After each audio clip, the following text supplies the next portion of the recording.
Good afternoon, everybody. Please be seated.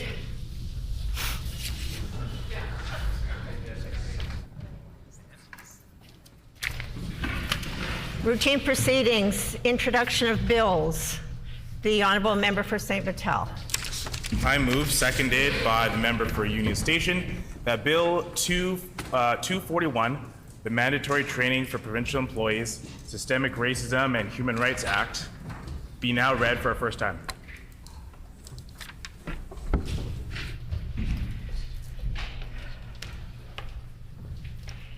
It has been moved by the Honourable Member for St. Vital, seconded by the Honourable Member for Union Station, that Bill number 241, the Mandatory Training for Provincial Employees, Systemic Racism and Human Rights, be now read a first time. The Honourable Member for St. Vital. Thank you, Madam Speaker. I am pleased to introduce Bill 241, the Mandatory Training for Provincial Employees Act. We know that many people in Manitoba live through the negative impacts of racism and racial discrimination in their everyday lives. I know that we need this bill here in Manitoba, and it grows more relevant each and every day as Manitoba becomes a more diverse place for many people to call home.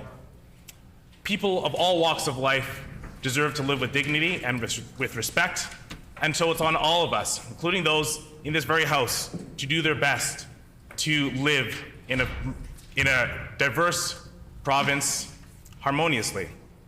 And as elected officials, we need to lead by example to ensure that we're taking the steps to rid ourselves and our communities of racism in all its forms. This bill would require regular anti-racism training for provincial employees, and it is an overdue step in ending systemic racism in Manitoba, and I look forward to all members supporting this bill.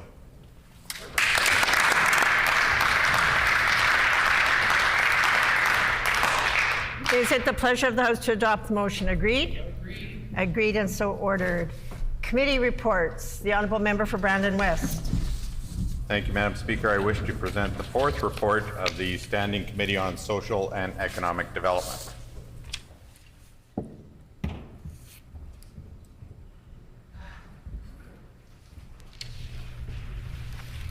Your Standing Committee on Social and Economic Development. The Honourable Member for Brandon West.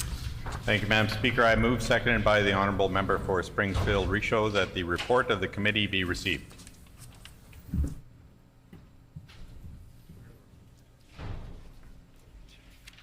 It has been moved by the Honourable Member for Brandon West, seconded by the Honourable Member for Springfield-Richaud, that the report of the committee be received. Is it the pleasure of the House to adopt the motion? Agreed? Agreed.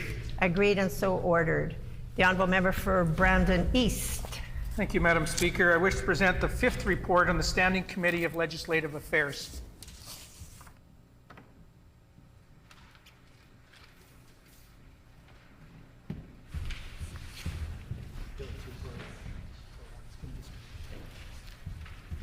Your Standing Committee on Legislative Affairs presents. The Honourable Member for Brandon East. Madam Speaker, I move, seconded by the Honourable Member from Swan River, that the report of the committee be received.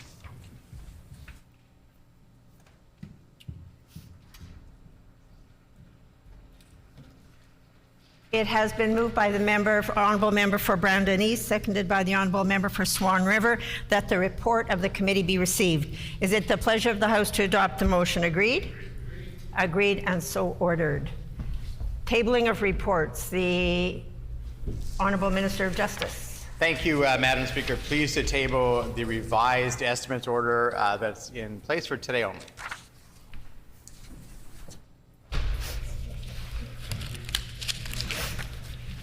Ministerial statements. The Honourable Minister of Municipal Relations, and I would indicate that the required 90 minutes notice prior to routine proceedings was provided in accordance with Rule 27(2). Would the Honourable Minister please proceed with his statement? Well, thank you, Madam Speaker, and I'm honoured to rise before the House today to recognize Community Foundation Day. This is the inaugural year that we celebrate Community Foundation Day. This proclamation also comes at an opportune moment, Madam Speaker, as the Winnipeg Foundation celebrates its 102nd anniversary of April 26th of this year. Unfortunately, the COVID-19 pandemic did not allow us to recognize April 26 as the Community Foundation Day and on the Winnipeg Foundation's 100th anniversary in 2021. The Winnipeg Foundation is Canada's first community foundation created by an act of legislation on April 26, 1921, founded by a local business person, William Forbes Alloway, and his wife, Elizabeth Alloway. There are now more than 200 community foundations across Canada. That includes 57 community foundations in Manitoba, which is the highest number per capita in the country. Madam Speaker, I'd also like to acknowledge the important work of the Winnipeg Foundation through the Endow Manitoba initiative. Endow Manitoba provides capacity building, support and advocacy on behalf of Manitoba's 57 community foundations. Our government is proud to support the community foundations to meet the needs of their communities. And since 2017, our government has been proud sponsor of the annual Endow Manitoba Giving Challenge. For every $5 gift made to the Community Foundation during this event, the Manitoba government contributes $1. The event raised a total of $1.68 million in 2022, based on 2,828 contributions to the community foundations across the province. Community foundations play a crucial role in our province and support a wide range of charitable organizations and projects that enrich the well-being and quality of life of all Manitobans. Madam Speaker, I ask that all my colleagues here in the Legislature join me in celebrating our community foundations that have joined us here today in the gallery.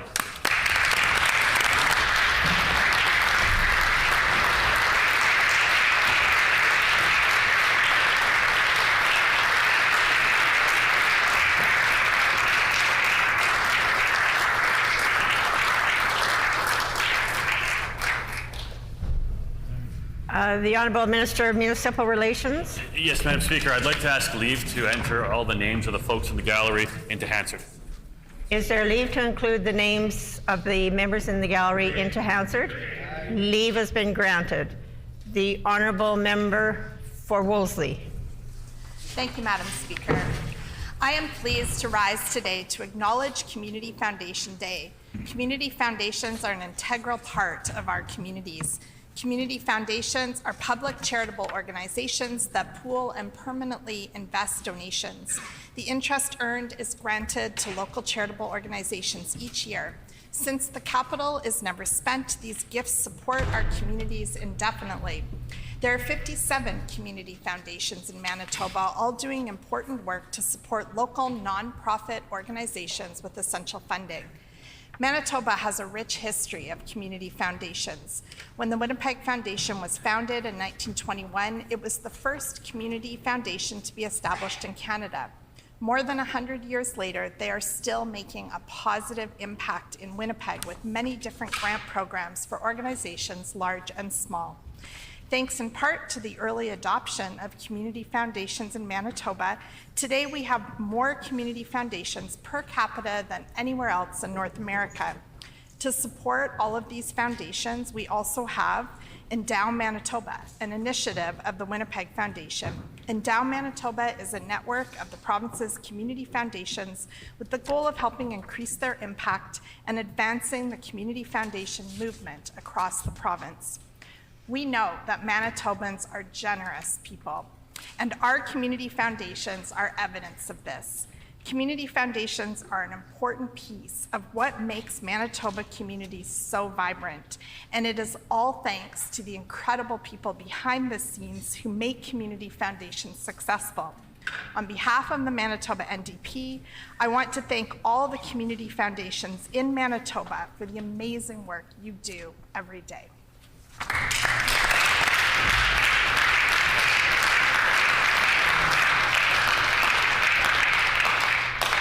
The Honourable Member for Tyndall Park. I seek leave to respond to the Minister's statement. Does the member have leave to respond to the ministerial statement? Leave has been granted. The Honourable Member for Tyndall Park. Thank you, Madam Speaker. I rise today to speak to Community Foundation Day that was officially proclaimed on April 26th. The proclamation speaks to the important role that community foundations play, in our case, here in Manitoba, and they truly demonstrate just how generous Manitobans are. Foundations all over Canada support a wide array of organizations and projects that are meant to enrich the lives of people and make our community an even better place.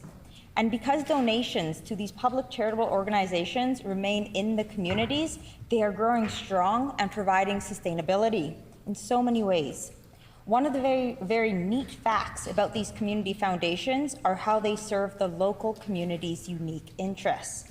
This makes me think of the grassroots issues being discussed within our communities. In addition to customizing every foundation, CFC, Canadian Foundations of Canada, works with community foundations throughout the country on programming that targets social issues. These social issues include gender equality, social innovation, sustainable development, and youth engagement, just to name a few. Madam Speaker, Manitoba is home to 57 community foundations. This includes Canada's first community foundation, which we all know of, the Winnipeg Foundation, now 102 years old. In wrapping up, I just want to thank the Minister for bringing forward today's ministerial statement and welcome all of our guests here in the gallery this afternoon, and just thank you for all the work that you're doing for our province here in Manitoba. Thank you, Madam Speaker.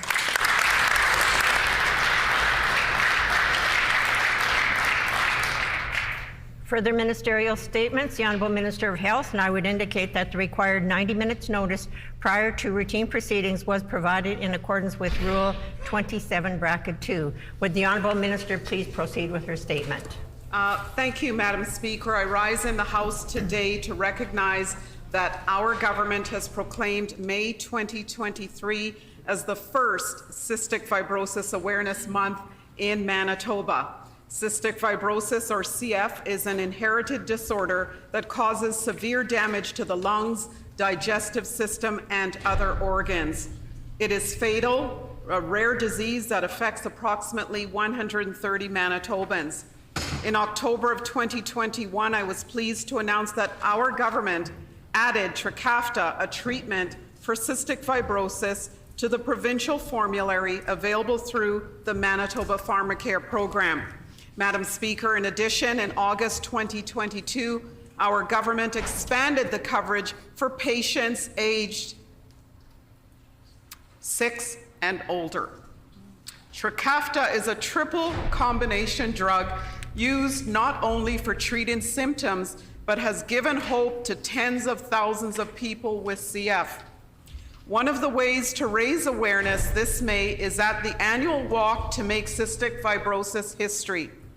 On Sunday, May 28th, friends, families, and colleagues will join Cystic Fibrosis Canada at the Woodhaven Community Club to celebrate, remember, and support Manitobans living with cystic fibrosis. I encourage all Manitobans to participate in this year's walk.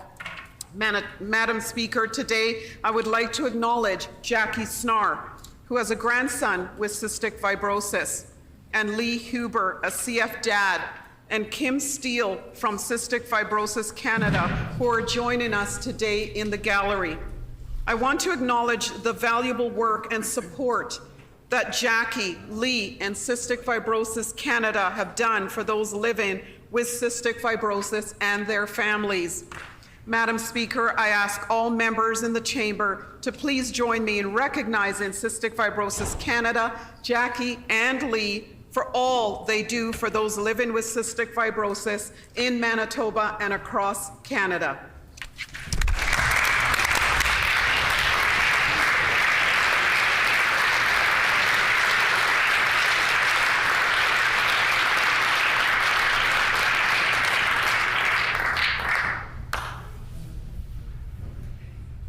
The Honourable Member for Union Station. Cystic fibrosis is a genetic condition that causes severe damage to the lungs, digestive system, and other organs of the body. It can be devastating to Manitoba families and those living with CF. Thankfully, there are now treatments that drastically improve the lives of those suffering, especially Trikafta, which has been described as the single greatest innovation in cystic fibrosis history. After CF advocates and our Manitoba NDP urged the province to do so, this PC government added the drug to the provincial formulary. Since then, Manitobans living with CF have seen their conditions improve dramatically. However, Manitoba has the highest deductible in the country that people need to pay in order to access this drug. This is a serious accessibility issue and only serves to keep treatment from Manitobans who desperately need it. Manitoba is the only jurisdiction in Canada that does not have a CF drug program, since the life-saving drugs program here in Manitoba was eliminated in 2018 by the PC government. Manitoba, unfortunately, also has the highest number of hospitalizations and hospitalization days for cystic fibrosis in the country.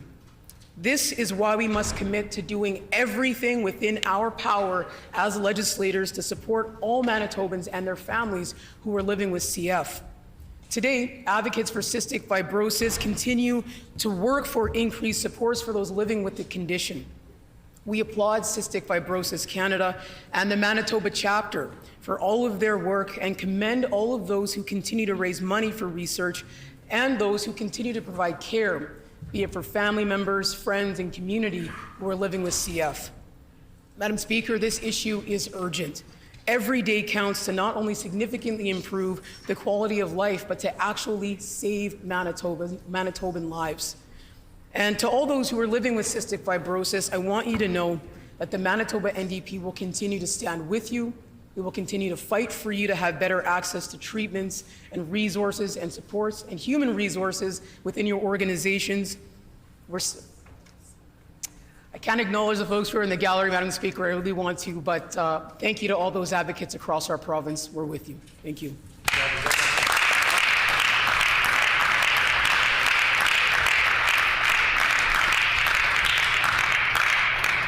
The honourable member for River Heights. Madam Speaker, I ask leave to speak to the minister's statement. Does the honourable member have leave to respond to the ministerial statement? Leave has been granted. The honourable member for River Heights. Madam Speaker, compared with other provinces, Manitoba has the highest number of hospitalizations per capita for cystic fibrosis, the highest number of hospitalization days per capita of all provinces, and the highest number of clinic visits per capita. It is likely that these results are in part because the major drug for helping most people with cystic fibrosis, Trikafta, is not fully funded in Manitoba, nor are many of the other drugs needed to help those with cystic fibrosis fully funded. And there is more. Manitoba has the highest percentage of people with cystic fibrosis-related diabetes, and the highest number of adult cystic fibrosis patients post-lung transplants. These are additional signs that we need to better support those with cystic fibrosis in Manitoba so that fewer people need hospitalizations, treatment for diabetes, as well as for their cystic fibrosis, and so that fewer people with cystic fibrosis need lung transplants. As a pediatrician, I have watched the amazing progress that has taken place over the years in the understanding and the treatment of cystic fibrosis. The identification of the gene in Canada, in Toronto, by Dr. Lapsi Choi and his team, and now the use of what can be best described as designer drugs based on the specific mutation causing the cystic fibrosis. This has been incredible progress. We now need the government of Manitoba to step up and to come through with the additional funding support for those with cystic fibrosis. This funding is needed to match what is being done in other provinces in Canada. Thank you. Miigwech. Member statements. The Honourable Minister of Labour and Immigration. Madam Speaker, as my colleagues in the House have mentioned, May is Cystic Fibrosis Awareness Month, and I'm truly pleased and proud to welcome Waverley constituents Phil and Marilyn Snar, parents of daughter Julia and their son Jack. Back in the summer of 2021, I first met with Marilyn and Phil on a virtual call about CF and their son Jack, bringing light on this issue concerning their son and those who are diagnosed with CF. Jack's parents have been champion advocates for those suffering with this disease by creating more awareness to the general public. I was proud as their MLA to assist them in navigating through the pathways on how to communicate their message. They educated me about the transformational drug called Trikafta. I want to thank the member for Southdale for taking steps to add Trikafta to the provincial formulary. This positive announcement was welcomed by many young individuals, including Jack, who is here with us today. Jack started treatment of Trikafta in November of 2022. At his checkup on January 2023, the diagnostic tool for CF showed that Jack's sweat test improved significantly, meaning that the drug is having a profound impact and is slowing down the progression of the disease. giving Jack a robust childhood that his family was not sure he would have. As a result of Trikafta, Jack has more energy for many activities like school, going camping and fishing with his family, and his favorite activity, playing hockey. Thanks to the tremendous advocacy efforts of Phil and Marilyn alongside the CF community, those who have access to this drug are coming off the lung transplant list and are getting on with living. Trikafta is changing the trajectory of CF for kids like Jack. Their future looks brighter than ever, as do their hopes and dreams. I know he loves to play sports, and his parents are obviously proud of his accomplishments. So am I, Jack. You have a big fan in me and us all. Madam Speaker, I ask my colleagues to celebrate Phil and Marilyn with me for being resolute in their dedication towards promoting such a life-changing initiative that is now transforming lives in the cystic fibrosis community. And let's not forget Julia for being a great big sister to Jack. Okay. Go, Jack, go.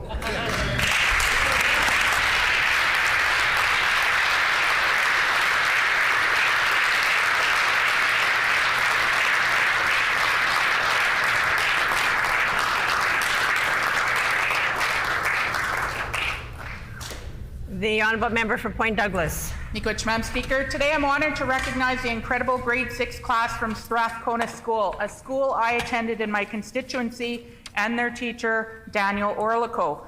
These young people made a big impression on me when each one of them sent me a letter last winter expressing support for the work being done by myself and others to advance reconciliation and MMIWG2S, as well as their concerns about these ongoing issues in our society. These issues aren't easy to confront, and it shows tremendous leadership that these students took political action by contacting their representative. On a personal note, reading these letters gave me a tremendous boost at a time when I needed it, and I'm extremely grateful for that. This was during the aftermath of the murders of Rebecca Contois, Morgan Harris, Mercedes Myron, Buffalo woman. Changes have to happen in our society to stop tragedies from this happening in our world. We have to address colonialism and the legacies of genocide that are still taking place and taking family members from our communities at increasing rates. I know from experience that this work takes a lot out of you, which is why I'm so grateful to these students today for their advocacy. I'm eager to share with other leaders and advocates in the hopes that they too might get a boost as well. Well, it brings me joy to acknowledge that this true leadership from young people. I must acknowledge as well how unfair it is that they have to step up in this way. They deserve to live in a world where young people don't have to worry about the injustices, that it's our responsibility in this House to do whatever it takes to build that world for these young people. Please join me in thanking and uplifting these young, amazing grade 6 students and the powerful reminder that they've given us for our sacred responsibility.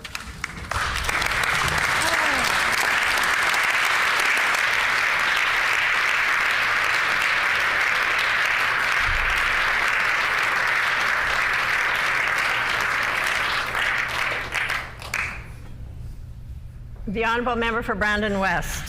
Madam Speaker, last night in the Standing Committee on Social and Economic Development, a piece of legislation passed through committee to hopefully move to third reading. I know this is something we've seen before and we will see it again, but this legislation was introduced 4 times with slightly different wording, 2 MLA ministers, and it's moved on.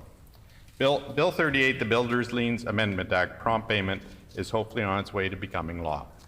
It has taken several years to get to this stage, with numerous individuals, associations, business, and labor providing guidance and suggestions. I hesitate to calculate the hours that have been spent on this legislation, but I know it is legislation that will work in Manitoba as it has in other provinces and countries. Thank you to all those who have contributed to get us to this stage. The Premier and Government of Manitoba have been clear in their support. The Minister of Consumer Protection and Government Services has been a champion, listened closely, and accepted changes and amendments. The Leader of the official opposition and the opposition has seen fit to support the prompt payment legislation. I encourage them to continue in their support. Thank you. And the House leaders have found a path for the bill. Madam Speaker, this legislation is enabling legislation for business and labor. It will allow construction projects to continue being built even when there are differences of opinion on payment. It will allow contractors, subcontractors, trades, and labor to be paid in a timely manner. There is still third reading and much work is yet to be done, but I am confident that we will get through that process.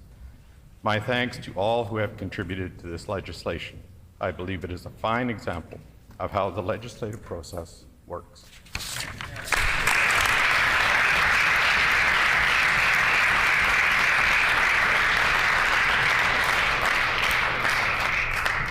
Just before we move on to the next statement, I would like to indicate that we did have in the public gallery from Woodlawn School 48 grade 3 to 4 students under the direction of Simi Gandhi, and this group is located in the constituency of the honourable member for Steinbach. So I just wanted to make sure we got that on record. We wasn't sure when they were going to leave.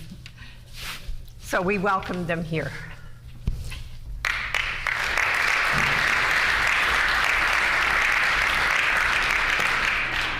Member statements. The honourable member for Burrows. Thank you, Madam Speaker. I rise in the House today to recognize some incredibly talented students and educators from Sisler High School. Team CLAM, which includes Sisler Crate students Zira Cancino, Kimberly Chow, Sam Blaniel, Gian Abed, Francesca Musni, took the top prize for Best High School in the recent 24-hour animation contest for students. Teams around the world were asked with creating a 30-second animation in 24 hours. Their entries were then judged by a panel of industry leaders. I had the pleasure of meeting Team CLAM and the department head, Jamie Leduc, a few months ago, where I got to learn about their 24-hour whirlwind experience. From planning to drafting to creating, the students had to get this all done within 24-hour time frame. In those 24 hours, team members took turns napping and snacking while others worked. The prompt for the challenge was to visualize life 100 years into the future, and Team CLAM made a humorous short animation titled Superfluous, which depicts a future where birds rule the earth and embody humankind's wasteful tendencies and desire to consume and keep consuming. Zira, Kimberly, Sam, Gian, and Francesca exemplify excellence, and I am proud that such young leaders are representing Burrows and our province on the global stage. I also want to applaud the success of the CREATE program led by Jamie Leduc, which gives students the opportunity to learn filmmaking, game design, animation, and other digital media. Team CLAM is already making their mark in the animation industry, with all 5 group members being selected for internships with notable industry giants, and I wish them all success. Madam Speaker, I ask all members to join me in recognizing Team CLAM, their families, and educators who are here with us in the gallery. Thank you.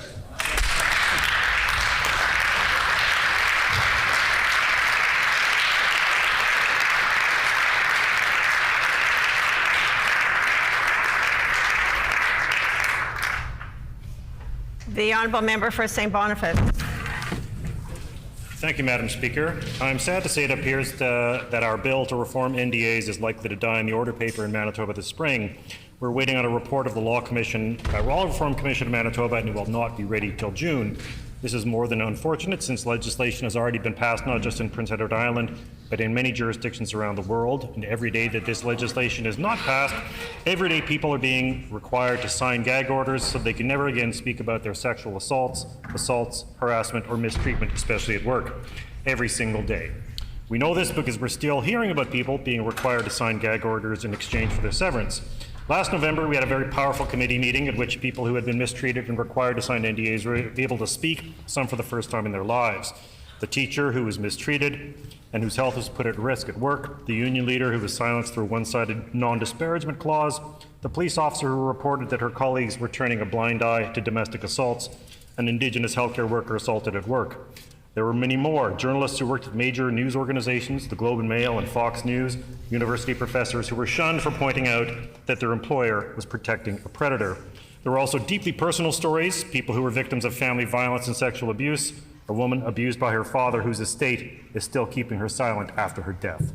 They can't speak to family, to employers, to spiritual counselors, and we know that in many cases, NDAs are being used to protect serial predators in the workplace, with each new victim unaware because everyone else they've hurt has been forced to sign a gag order. One reason our committee hearings were so powerful was we determined every presenter at committee also shared parliamentary privilege, which means that as they spoke, their NDAs had no force. While it is unlikely to happen this spring in Manitoba, I am very glad that today Senator Mary Lou McPhedran is introducing a federal NDA reform bill that will afford witnesses who wish to break their NDAs and speak their truth to talk about the harm at NDAs at committee in Ottawa. I hope it has the same powerful effect that our presenters did and the federal government makes it the law of the land. Thank you, Madam Speaker. I would like to draw the attention of all honourable members to the public gallery, where we have with us today Patty Tweed, who is a constituent for the member of Union Station, and Jean Hodges, and both are cystic fibrosis advocates in Manitoba, and both are the guests of the honourable member for Union Station. On behalf of all members here, we wish you welcome to the Manitoba Legislature.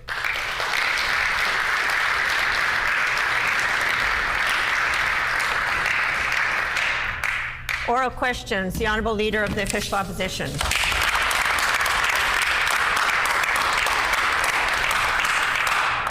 Doctors are speaking out. Respected physicians are providing examples of the, quote, profound dysfunction that has been engineered into our healthcare system by this government, end quote. The PCs have created, quote, a series of silos, end quote, and no one can provide an organizational chart for who does what. That's the healthcare system under Brian Pallister and the Stephenson government. It means worse care for patients and more frustration and stress for those heroes who work on the front lines of our healthcare system. Quote, those who can't endure the sheer moral injury quietly resign, and those who protest get reassigned, end quote. Does the Premier agree with the diagnosis of Dr. Dan Roberts, acting head of neurology at the Health Sciences Centre?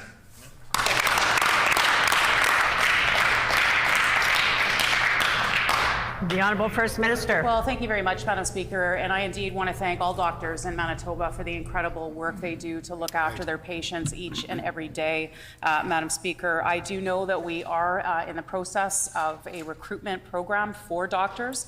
In fact, Madam Speaker, just a couple of weeks ago, we had an RFP for 150 more doctors in rural and northern communities, Madam Speaker. We have already attracted 73 physicians, including 30 family doctors, a cardiac surgeon, a neurologist, and a neurosurgeon, Madam Speaker. We recognize there's more work to do, Madam Speaker, and we'll continue to get that job done for Manitobans.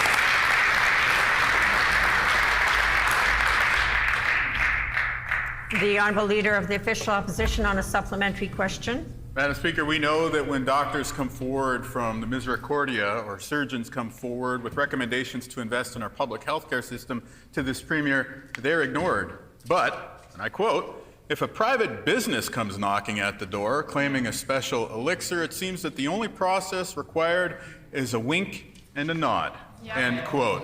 That's the state of healthcare under this Premier. Quote, agreements emerge in days and are eagerly signed without any scrutiny, transparency, or due process, end quote. There needs to be accountability from this government for their failures.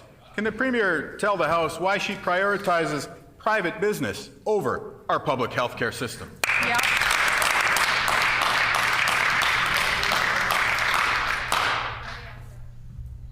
The Honourable First Minister. Well, Madam Speaker, what's important to certainly us on this side of the House is that Manitobans get the surgeries that they need when they need them, Madam Speaker. Exactly. And that's why we are making significant progress through our Diagnostic and Surgical Recovery Task Force, Madam Speaker. I want to thank Dr. Ed Buchel, as well as Dr. Peter McDonald for the incredible work that they do, and all the other doctors who are a part of that whole process, Madam Speaker. We're making significant progress where we've eliminated the pre-COVID pandemic backlog, Madam Speaker, and we want to continue to move in that direction towards making sure that Manitobans get the healthcare services they need when they need them, Madam Speaker. Here.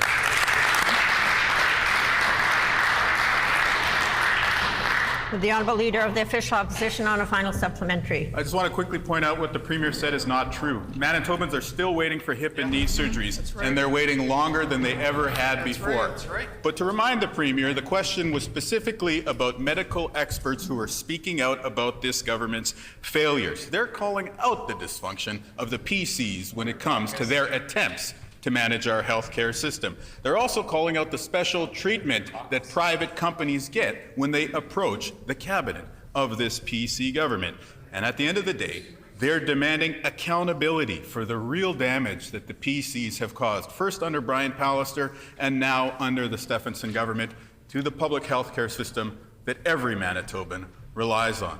My question for the Premier is this: how many more medical health system experts are going to speak out and condemn her mismanagement of healthcare in Manitoba?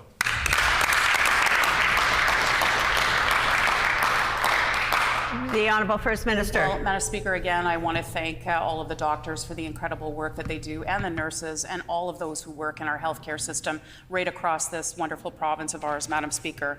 We are making significant headway when it comes to our surgical and diagnostic backlogs, Madam Speaker. We have already eliminated the pandemic backlogs for cataract surgeries, for CT scans, for ultrasound tests, for cardiac catheterization lab tests, for pacemaker surgeries, and the list goes on, Madam Speaker. There's several that we have eliminated. We recognize that there's more work to do, and I just want to thank our Diagnostic and Surgical Task Force for the incredible work they're doing to ensure that we eliminate those backlogs.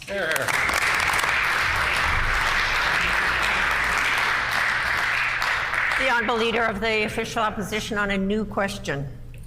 Madam Speaker, the Premier is underfunding education in Manitoba at the same time that she sends out big checks to billionaires who don't even live in Manitoba.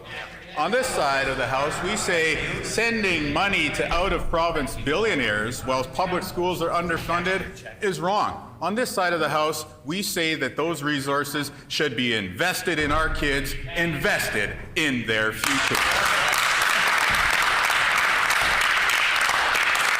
That's why, once again, we're calling on this Premier to abandon her commitment of sending checks to billionaires who don't live in Manitoba. Seems like an easy commitment to make. Will she do so today?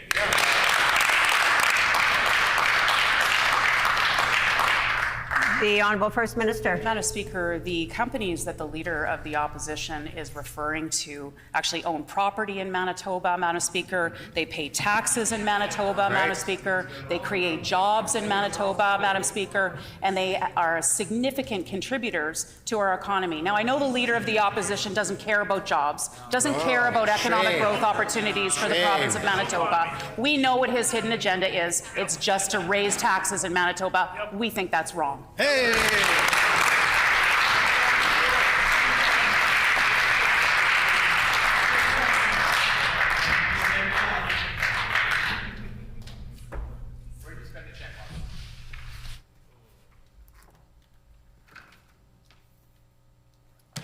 I know the members of the Cystic Fibrosis Advocacy Group would like to hear what is being asked and answered on the floor. And I know that they would like to hear better democracy in action and better civility towards each other. So I'm going to ask for everybody's cooperation, please. The Honourable Leader of the Official Opposition on a supplementary question. Yes, Madam Speaker, let's talk about the companies. The parent company that owns Superstore and No Frills in Manitoba yesterday raised its dividend.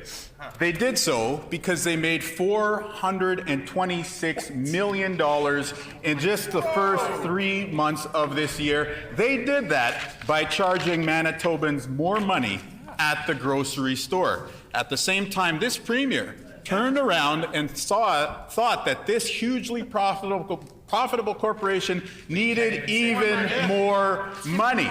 She cut a check for $327,000 to this same company. I'll table the documents that prove the case. The only thing that the Premier needs to respond to now is why does she want to send hundreds of thousands of dollars to a wildly profitable company Well, Manitoba schools are underfunded. Yeah.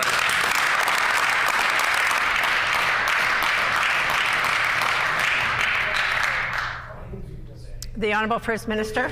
Madam Speaker, the company that the Leader of the Opposition is referring to employs more than 3,000 Manitobans, Madam Speaker.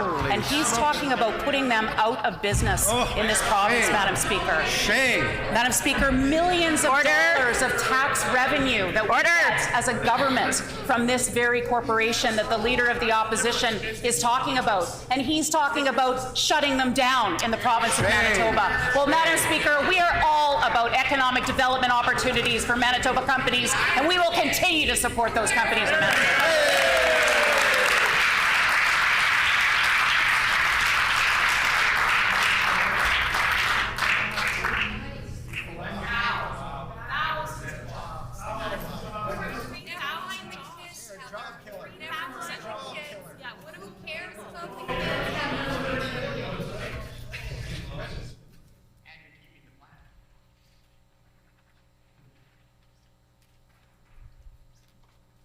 The Honourable Leader of the Official Opposition on a final supplementary. Madam Speaker, I invite the Premier to continue running on her What About the Billionaires platform. On this side of the House, we say that billionaires should pay their fair share. There is no risk that this company goes out of business. I will repeat that they just turned a profit of $426 million, and that's in the first 3 months of this year alone. The only point that we're making is that a company owned by Galen Weston, which is so wildly profitable, should not get an extra $325,000 from this PC government.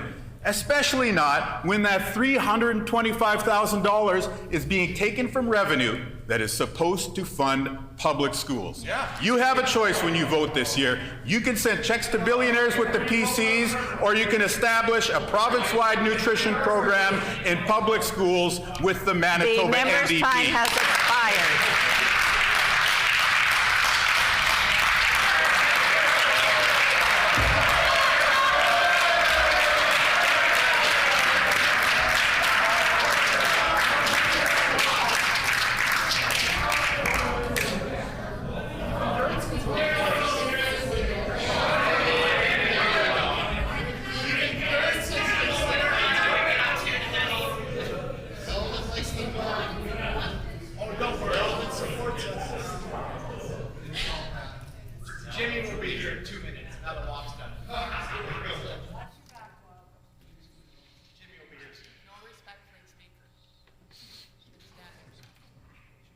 I have been standing for some time, and everybody's so busy heckling each other that they're not paying attention to me trying to carry out the rules of the House.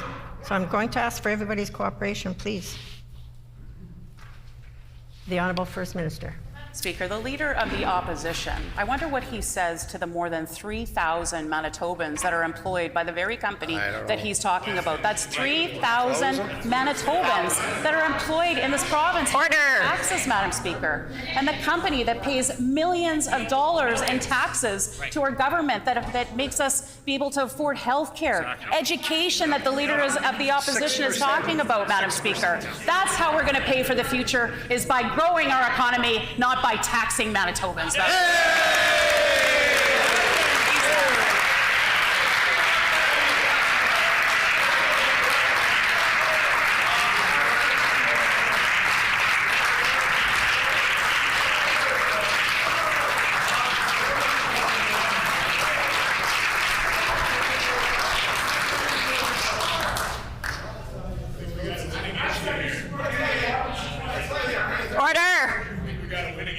Order!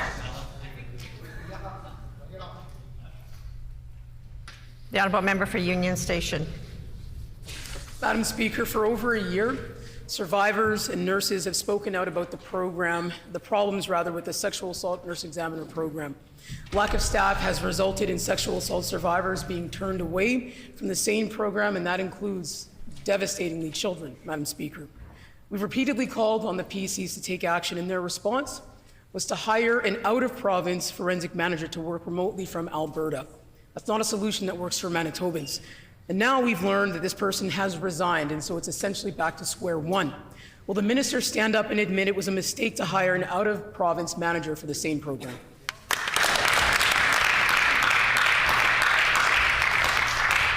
The Honourable Minister for Status of Women. Thank you very much, Madam Speaker. And our government will always stand up for survivors of sexual assault. That is why it is our government, this health minister, who established the sexual assault nurse examination program with ongoing operation dollars. And it is why this government established a community-led program. And we were very pleased a few weeks ago to announce with Clinic and with support from Ginniginnichuk to have a mobile site in community, to have a community-led sexual assault nurse examination program, because our government always stands up for sexual assault survivors and our government always believes sexual assault survivors, something the NDP cannot say.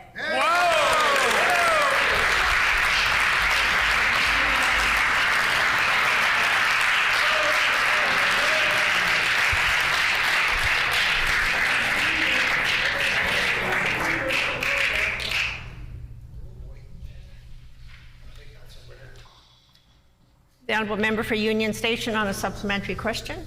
Madam Speaker, respectfully, it's unacceptable that the health minister won't stand up and answer this question when she is the one who has failed this program. Order. And the Minister for Families made an announcement that actually had 0 steps or plans attached to it to make sure that survivors could immediately access the care they need in communities right now. In the meantime, the SANE program has fallen apart. SANE nurses need support from this government, and survivors across Manitoba deserve support from this government. Now we've learned the Alberta hire has resigned. Will the minister simply stand in this House today and admit her approach has failed?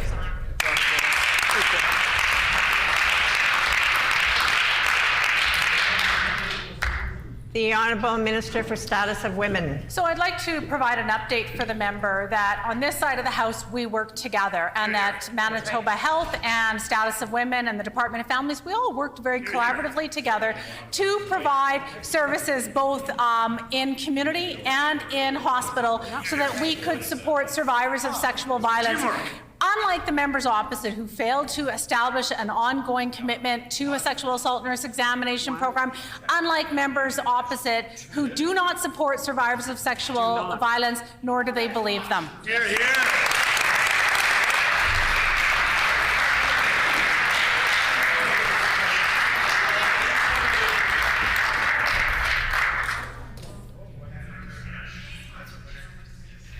Order.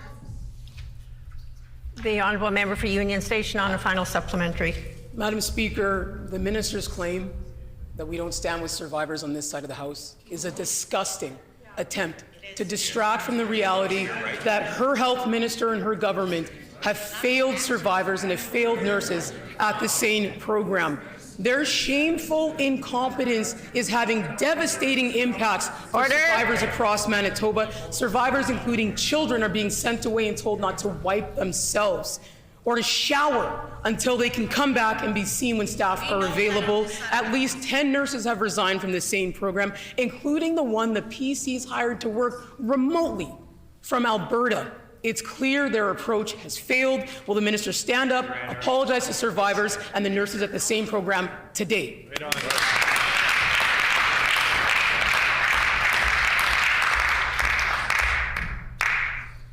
The Honourable Minister for Status of Women. Thank you very much, Madam Speaker. And our government will always stand up for survivors of sexual violence, and our government will always stand up for children who are in need of protection. Unlike members opposite, let's review the facts. Our government invested money in the Toba Centre for children who are abused. What did members opposite do? They voted against it. Our government announced $650,000 last year for the sexual assault nurse examination program. What did members opposite do? They voted against it. Now our government announced $1.2 million for a community-led sexual assault nurse examination program that has a survivor circle that is advising the implementation of this program. Members opposite, what did they do? They vote against it. They don't stand for survivors, and they don't believe survivors.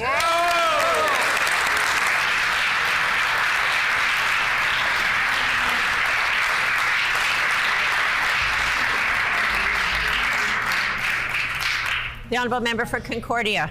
Madam Speaker, new revelations show that the issues at MPI and Project Nova go all the way to the top. While Project Nova costs were ballooning more than $200 million over budget, the handpicked MPI CEO received not one, but 2 raises. And he also racked up $88,000 in travel costs as he toured the country for the equivalent of 7.5 weeks away. This PC government and their handpicked board, including Grant Stephenson, signed off on all of this. It's clear that the PCs have been in lockstep as their mismanagement has led to higher autopack rates once again. Can the Premier explain why does she support giving the MPI CEO massive raises while Project Nova is $200 million over budget?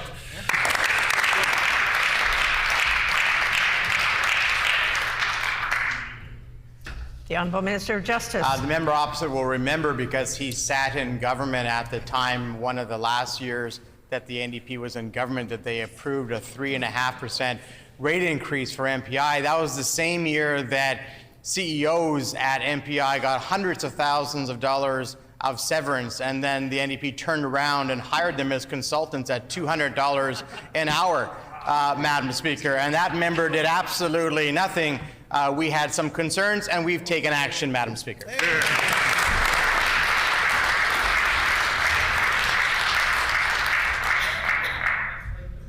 The honourable member for Concordia on a supplementary question. Well, the reality is that this minister and this government have taken no action because their handpicked CEO and MPI board are meeting with the minister and updating him weekly on this over expenditures. Even as the CEO received over $30,000 in not one but 2 raises just this year. He was out of the office 7.5 weeks, racking up $88,000 in travel costs. Inside sources say this, quote, this absence has a huge impact on Project Nova, end quote. It's in the newspaper. Yeah. Order. Can the minister and the premier explain why do they support giving the MPI CEO massive pay increases all at the same time that Project Nova is $200 million over budget? Yeah.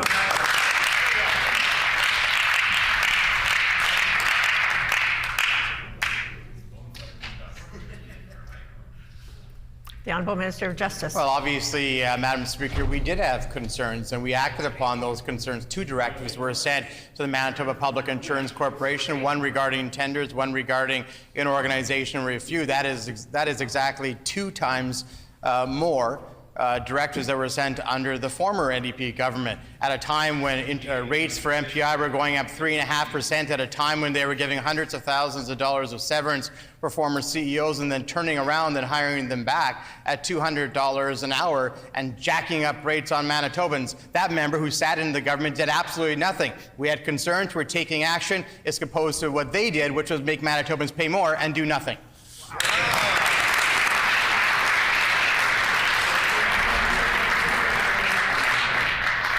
The honourable member for Concordia on a final supplementary. Well, it's clear that the PCs are desperate to do anything to distract and to distance themselves from this boondoggle over at MPI called Project Nova. Yet, Manitobans know that the issues at MPI are the responsibility of the Premier and this PC government. And they're paying for it. Manitobans are paying for it through higher autopack rates even now. The PCs handpicked the CEO and the MPI board that have allowed Project Nova to go $200 million over budget, and they supported giving the CEO massive raises while they froze MPI employee wages for over 2 years. That's the record of this PC government. Can the Premier just explain why does she continue to defend giving the MPI CEO massive raises all while spending more on Project Nova?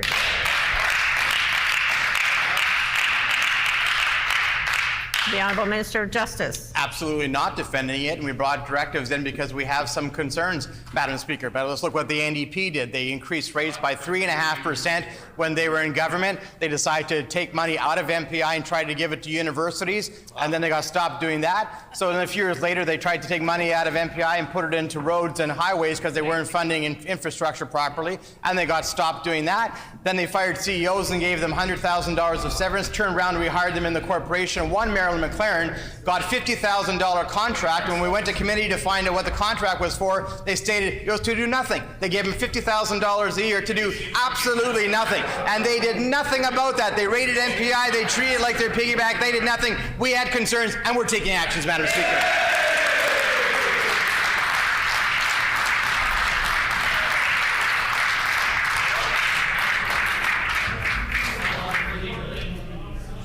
I've been around for a while. I've been around for a while. I saw some of your acts, man. The Honourable Member for St. James. Thank you, Madam Speaker. Manitobans expect a level playing field when it comes to election advertising, but Brian Pallister rewrote the rules to create a loophole to try and tilt the playing field in his favor. The PCs are planning to use this loophole in the rules to use government dollars to advertise their partisan messaging. We think that's wrong. Will the Premier commit to not using taxpayers' money to advertise issues before this Assembly after August 4th?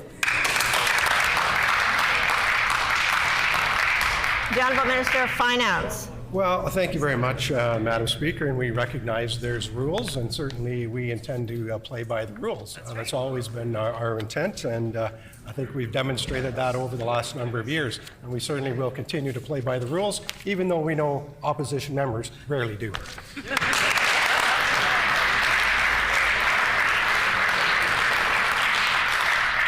The Honourable Member for St. James on a supplementary question. Thank you, Madam Speaker. Manitobans know this House will rise soon and we won't be coming back until after the election. And that means the government should not use taxpayer money to advertise issues before this House. But it looks like the Premier is going to try and use the loophole Brian Pallister created to tilt the playing field in her favor. That's wrong, Madam Speaker. Manitobans deserve a clear answer. Will the Premier commit to not using taxpayers' money to advertise issues before this Assembly after August 4th?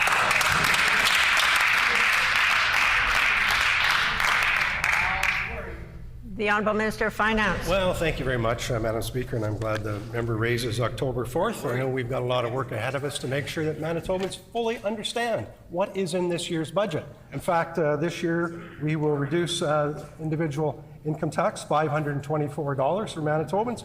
When next year's transfers come in, we'll save Manitobans $1,400. I know that's something that Manitobans will want to know. That's something we want to tell Manitobans. And by the way, we'll also tell Manitobans the NDP voted against that.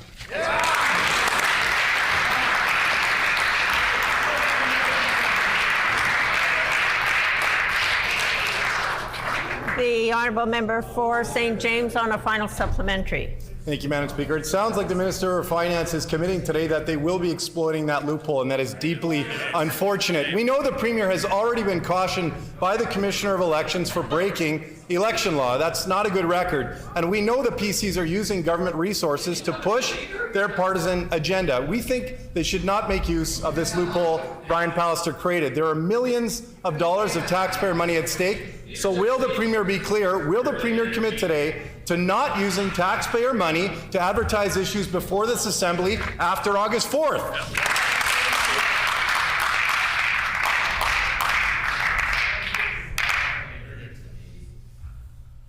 The Honourable Minister of Finance. Thank you very much, Madam Speaker. And just going back in history here and looking at what the NDP did prior to the last couple of elections, we had record expenditures and advertising before the last election, 2016, of $13 million. The previous record high was before the election in 2011, just under $13 million. Madam Speaker, we have spent nowhere near that amount when it comes to pre-budget advertising, Madam Speaker. Madam Speaker, I will say and guarantee this government will play by the rules as they exist. We know the NDP never have and never will.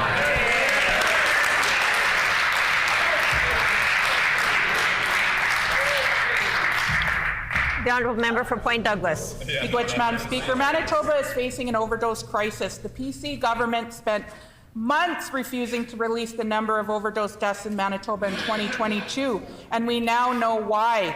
The preliminary data shows that 418 Manitobans died of overdoses in 2022. That's 400 Manitobans, 418 loved ones that succumb to overdoses while this government refuses to do nothing. This is shameful, Madam Speaker. The PC should do the right thing and be transparent and pass Bill 221. Will they commit to doing so today?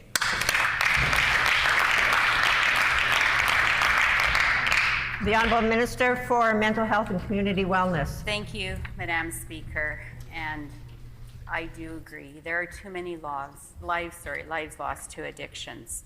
On this side, we are committed to providing accurate information so Manitobans can see or have that information. My department does not provide oversight of the process to determine the overdose deaths. The Office of the Chief Medical Examiner is responsible for this, and it is under the Department of Justice, and the members opposite needs to reach out to that department if she needs to know more numbers. Hear, hear.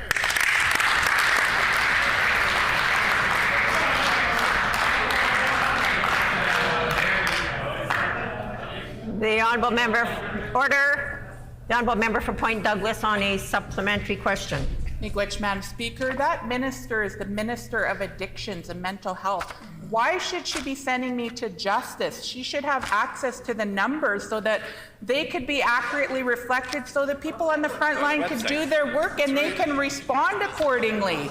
So I want to ask the minister, it's now May, almost 5 months into 2023, we still don't have the data for how many deaths have happened here in our province.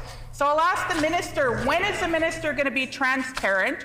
When is the minister going to tell Manitobans how many deaths have happened this year? And when are those preliminary numbers from 2022 actually going to be accurate and listed on a website for Manitobans to see and frontline time workers has to expired.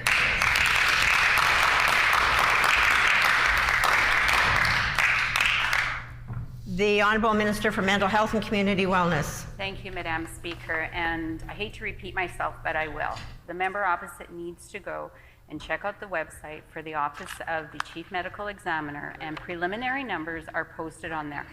Those numbers are the numbers that the public has access to. Thank you.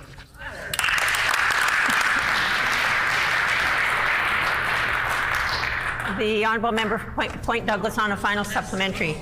Miigwech, Madam Speaker. In estimates yesterday, the minister said that those numbers were actually on her department website. I went on the department website and they were nowhere to be found. So I'll invite that minister to actually go look on their website.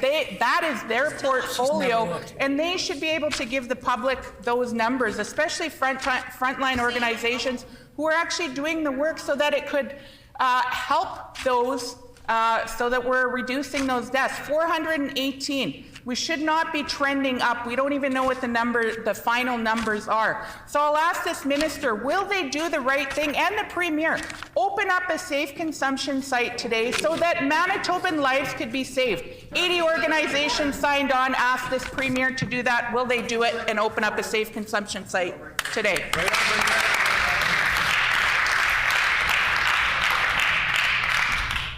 The Honourable Minister for Mental Health and Community Wellness. Thank you, Madam Speaker. And I agree, we need to meet individuals at the levels that they are. We need to provide the services that they seek to reduce harm. But we refuse to leave them there, not like the opposition members who do. So that is why I want to highlight a couple of the investments that we announced into the program areas over the last week.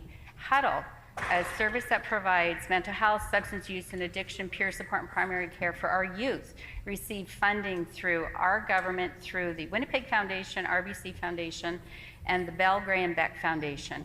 A great support for youth who are seeking the support for their mental health and substance use.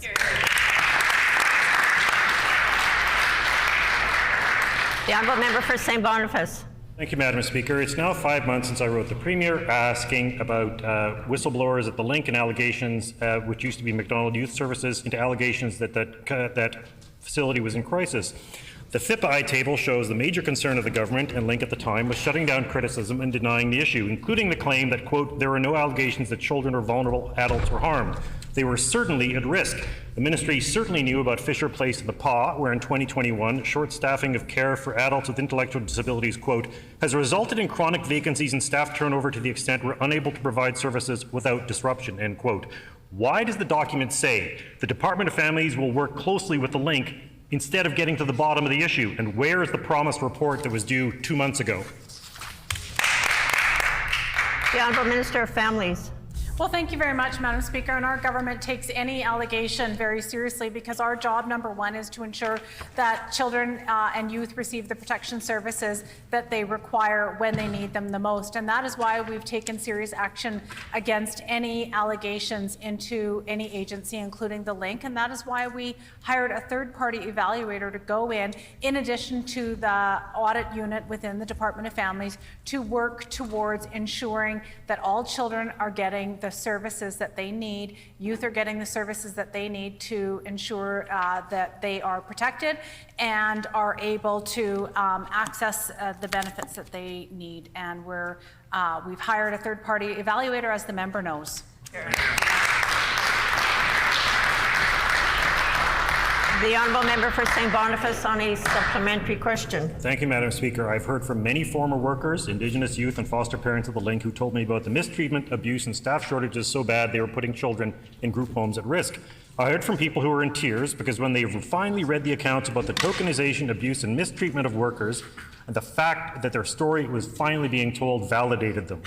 The minister already has the interim investigative report into the link, which won't actually deal with any of these complaints, many of them directed against the CEO. Why is this government defending a former NDP families minister? Is this government now siding with the NDP on their abysmal treatment of children in care?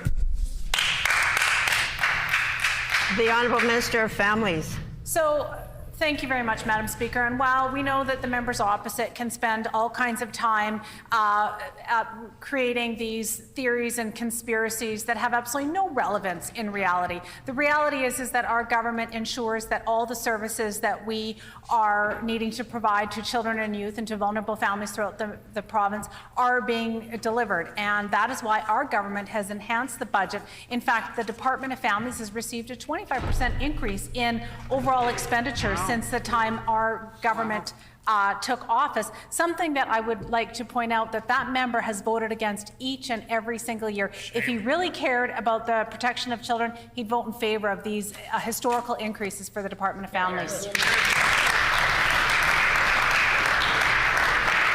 The Honourable Member for River Heights. Madam Speaker, at noon today, there was a rally in front of the Manitoba Legislature in support of those who are hard of hearing. Individuals attending the rally were thankful to the government for heeding our call last year to provide funding for hearing aids for those 65 and older. The rally today was to seek support for similar funding for those with impaired hearing who are ages 19 to 64 years of age. Hearing aids are a medical necessity. At the rally, we heard from Gladys Nielsen and Tammy Perry about the need for help in this age group. A number of those at the rally are in the gallery today. When will the government provide funding support for hearing aids for those aged 19 to 64 years of age? The Honourable Minister of Seniors and Long-Term Care. Thank you, Madam Speaker, and I'm pleased to hear the member indicate his support for the hearing aid program that the government has implemented. That program was developed through a great deal of consultation and discussion with seniors, and our whole senior strategy is to fulfill the needs of seniors, which we are doing. We take a whole of government approach to everything that we initiate, and we have a program that is extremely well received by the public of Manitoba, and as we proceed with that program, we will review it and determine whether or not we will proceed further.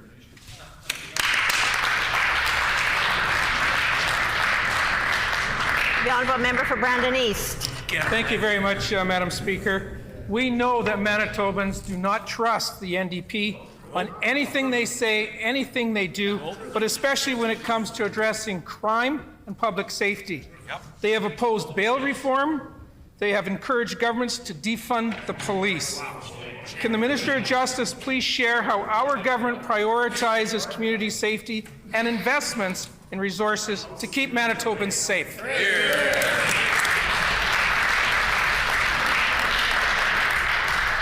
The Honourable Minister of Justice. Madam Speaker, I want to thank my friend from Brandon East for that important question. Our Premier and the government of Manitoba has been a leader in calling for bail reform across Canada. But we know that we can't just wait for the federal Liberal government to take action, and that's why last week we announced a number of initiatives, including enhanced bail supervision, probation supervision, electronic monitoring supervision in the province of Manitoba. We want to ensure that those who are being released are being monitored in our community so that they are not committing more crimes and creating more victims. However, we do need the federal government to fulfill their commitment to toughen up on bail so that individuals aren't released when they shouldn't be released. We know that the NDP opposition are the only party in Canada who doesn't support that provision. We'll continue to do our job in making Manitoba a safer Manitoba.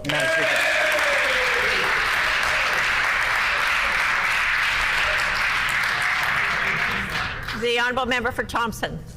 Thank you, Madam Speaker. In 2019, the Thompson pool closed under this government and has sat closed ever since. An announcement was made leading up to the Thompson by-election. In that announcement, they announced a project that would cost approximately $15 million. The City of Thompson has put out a tender now for that project, and we know the cost will be well over $20 million. Will this government stop dragging its feet and increase their contributions to the Thompson Aquatic Centre so the children of Thompson have a safe place to swim?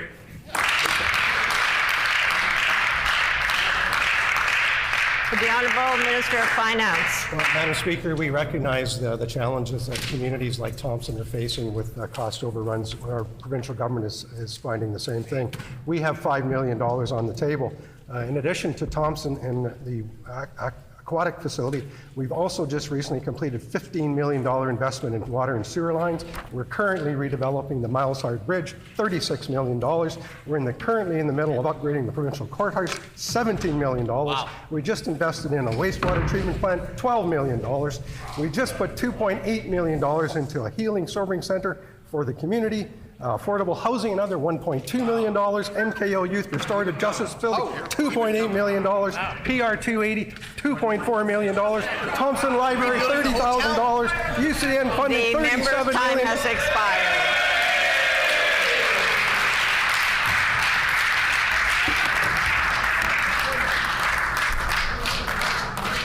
The time for oral questions has expired. Petitions. The Honourable Member for Transcona. Thank you, Madam Speaker. I wish to present the following petition to the Legislative Assembly.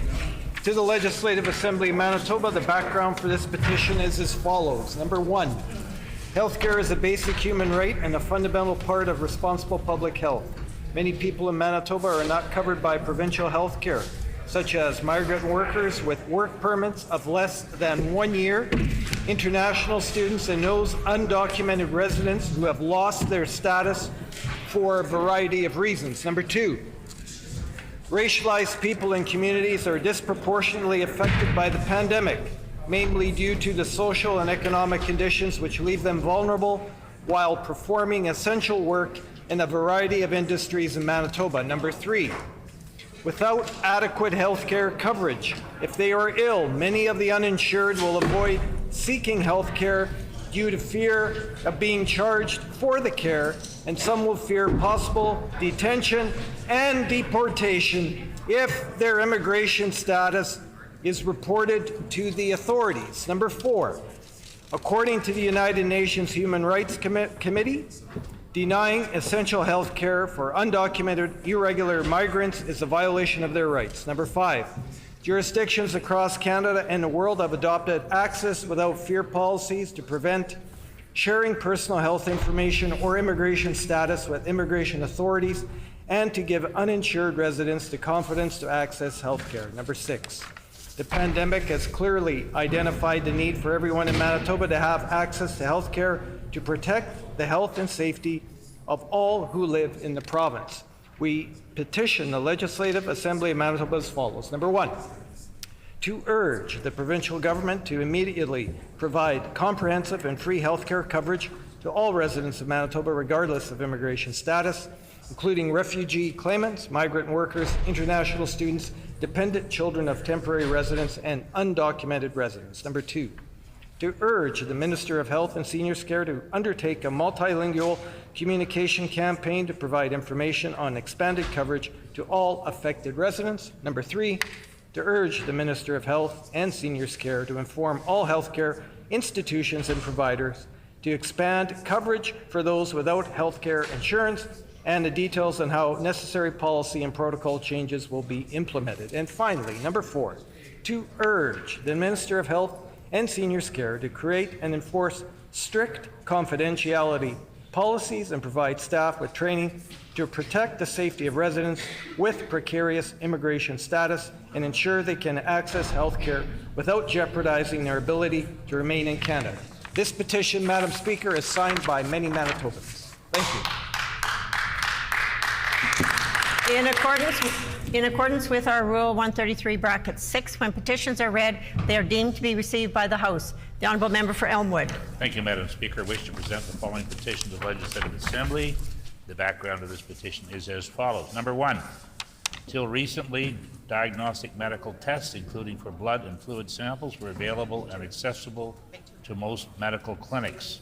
Number 2, Dynacare blood test labs have consolidated their blood and fluid testing services by closing 25 of its labs.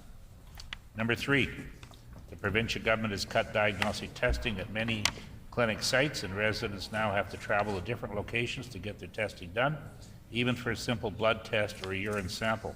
Number 4, further, travel challenges for vulnerable and elderly residents of Northeast Winnipeg may result in fewer tests being done or delays in testing, with the attendant effects of increased health care costs and poor individual patient outcomes. Number 5, COVID-19 emergency rules have resulted in long outdoor lineups, putting vulnerable residents at further risk in extreme weather, be it hot or cold. Moreover, these long lineups have resulted in longer wait times for services and poorer services in general. Number 6, Manitoba residents value the convenience and efficiency of the healthcare system when they're able to get their samples at the same time, give their samples at the same time of the doctor visit. We petition the Legislative Assembly of Manitoba as follows: to urge the provincial government to immediately demand Dynacare maintain all the phlebotomy blood sample sites existing prior to the COVID-19 public health emergency and allow all Manitobans to get their blood and urine tests done when visiting their doctor, thereby facilitating local access to the blood testing services. And this petition is signed by many, many Manitobans. The Honourable Member for Thompson. Thank you, Madam Speaker. I wish to present the following petition to the Legislative Assembly.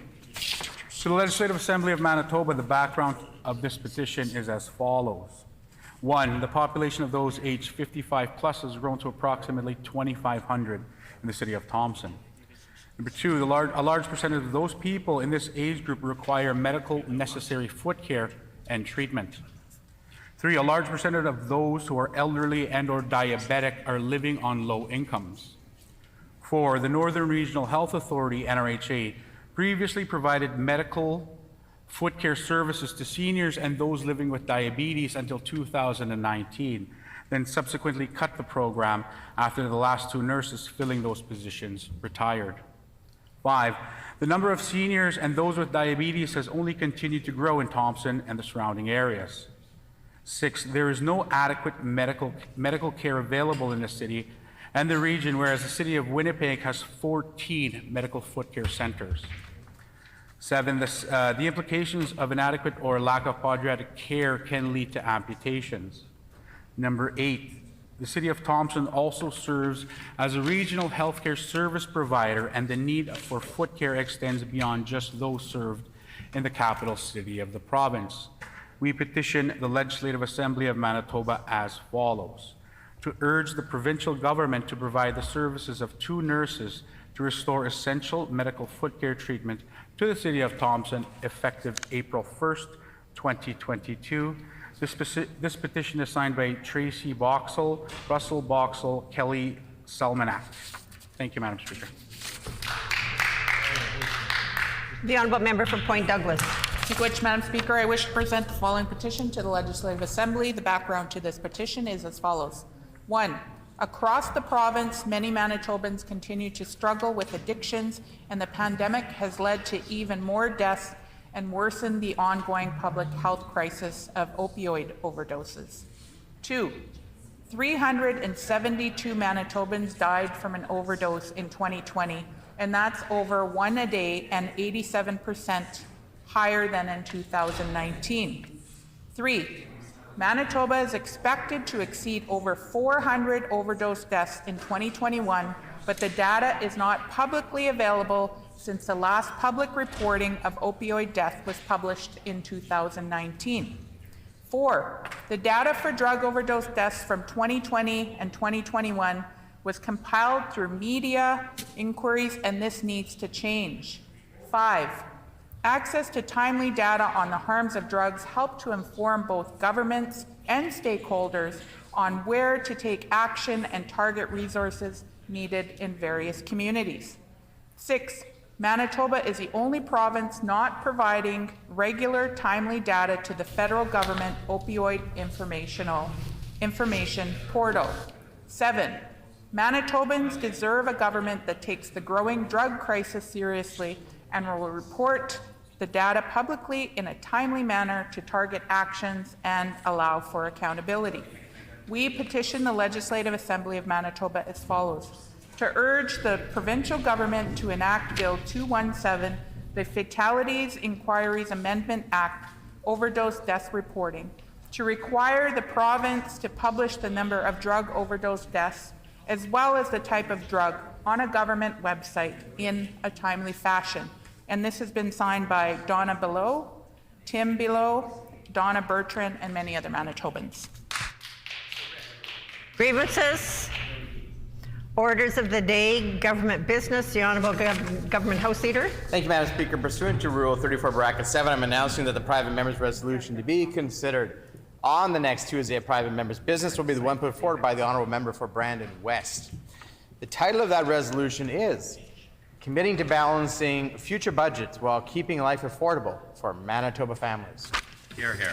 It has been announced that the private member's resolution to be considered on the next Tuesday of private member's business will be one put forward by the Honourable Member for Brandon West. The title of the resolution is Committing to Balancing Future Budgets While Keeping Life Affordable for Manitoba Families. The Honourable Government House Leader. Madam Speaker, could you please resolve the House and the Committee of Supply? It has been announced that the House will consider estimates this afternoon. This House will now resolve into Committee of Supply. Mr. Deputy Speaker, please take the chair.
Will the Committee of Supply please come to order?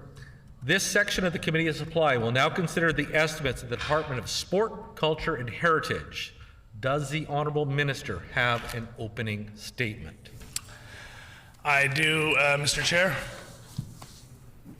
Mr. Speaker, Chair.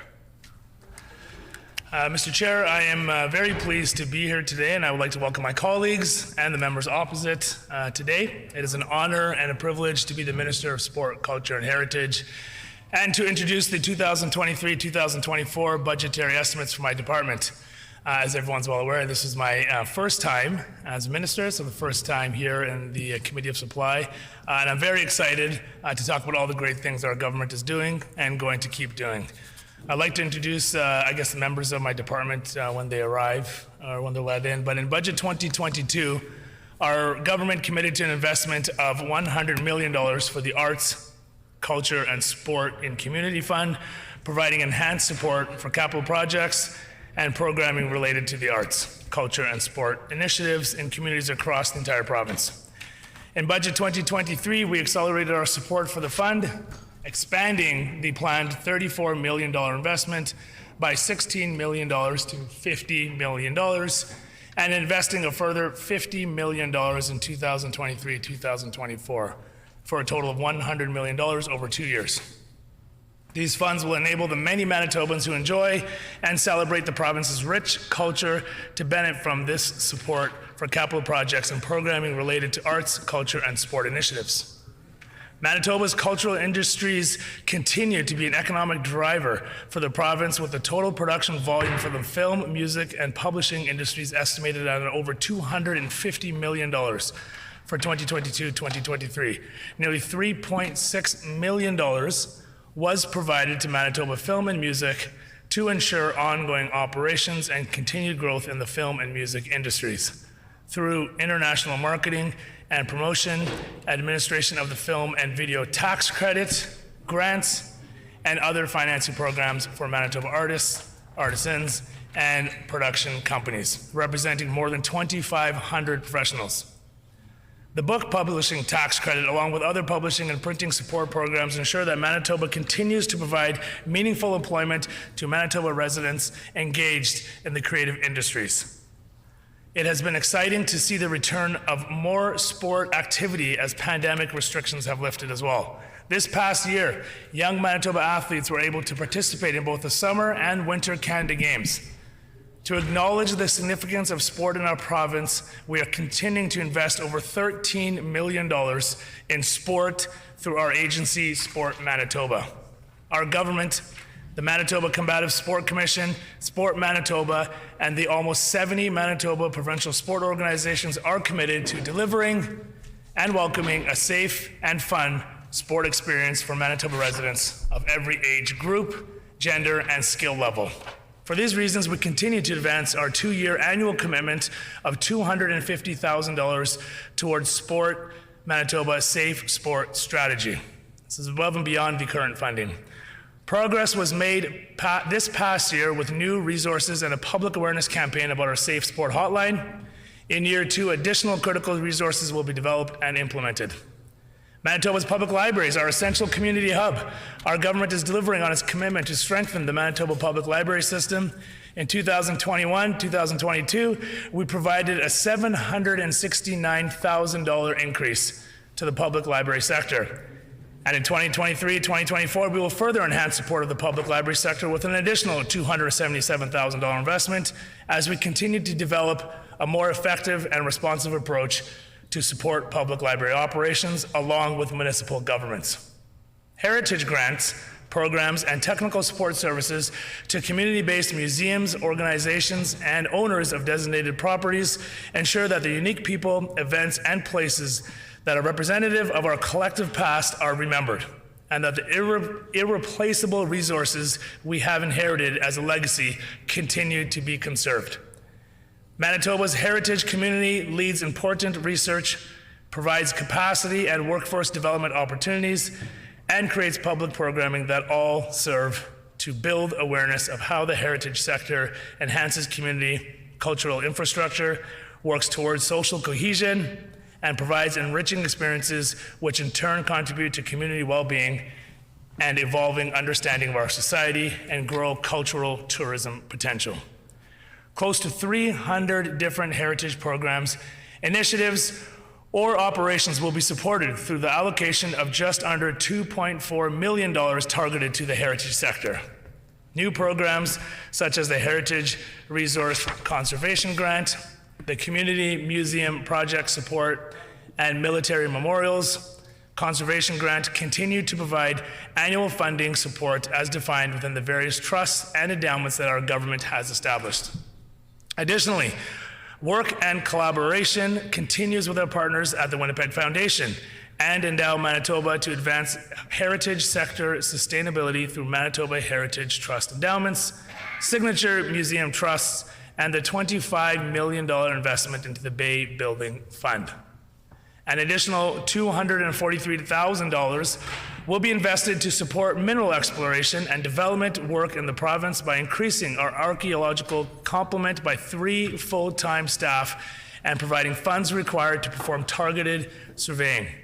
This will assist companies with their planning efforts to ensure their work is not stopped or delayed by unintended impacts to our province's protected heritage resources. The Archives of Manitoba continue to work on the Manitoba Information Record Administration, also called MIRA, technology project. MIRA is a government records and information management system that must be modernized in order to support improved processes and the management of digital records. A publicly tendered contract for the replacement of the system was awarded in March 2023, and implementation will begin this fiscal year.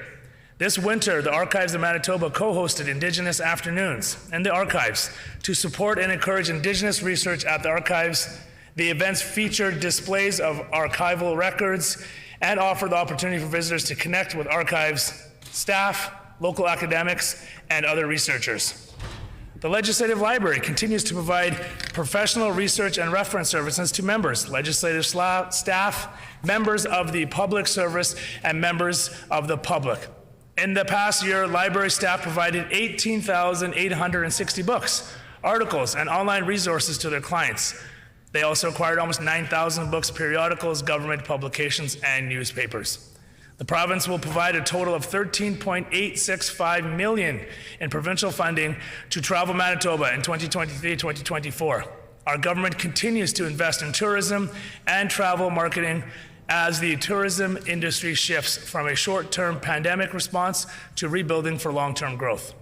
On May 6, 2023, Canadians will celebrate the coronation of His Majesty King Charles III, so just 3 days ago, and Her Majesty the Queen Consort. This historic event, the first coronation of Canadian head of state and monarch in 7 decades, will allow communities to come together and highlight themes that both King Charles III and Canadians hold dear, including service, the environment, and sustainability, and our nation's diversity. Our constitutional monarch and Commonwealth realm.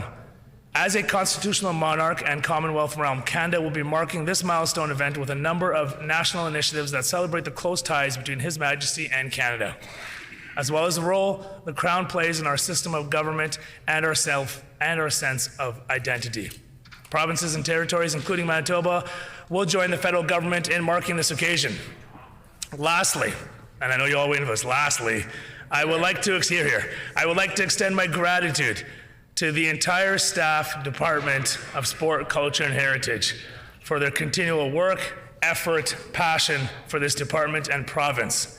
Their hard work, expertise, and dedication has enabled us to move forwards towards a sustainable recovery of our arts, sports, and culture community at large, and I am honored to be the Minister of Sport, Culture, and Heritage. Thank you very much, Mr. Speaker, and that concludes my opening remarks. We thank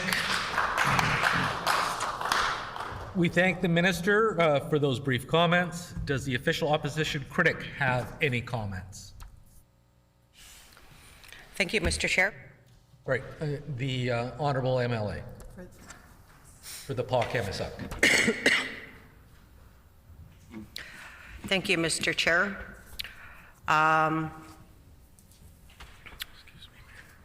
And welcome to the minister as well. I'm eager to ask questions for this year's estimates for the Department of Sport, Culture and Heritage, and I'm hoping that the Minister will provide informative answers. Manitoba has a thriving arts and culture sector. Our libraries, museums, and other arts organizations like the Winnipeg Symphony Orchestra and the Royal Winnipeg Ballet are key institutions of our province and are a part of our lives in many ways. We also enjoy cheering on our many local sports teams. Many of these services and recreational opportunities rely on government support, and I'll be interested to hear from the Minister about the funding decisions being made this year. Manitoba arts organizations have been struggling in the wake of COVID-19. Their attendance levels have still not rebounded to what they were there before the pandemic. Many fear that without additional support, they will be unable to continue providing the services and entertainment that Manitobans enjoy.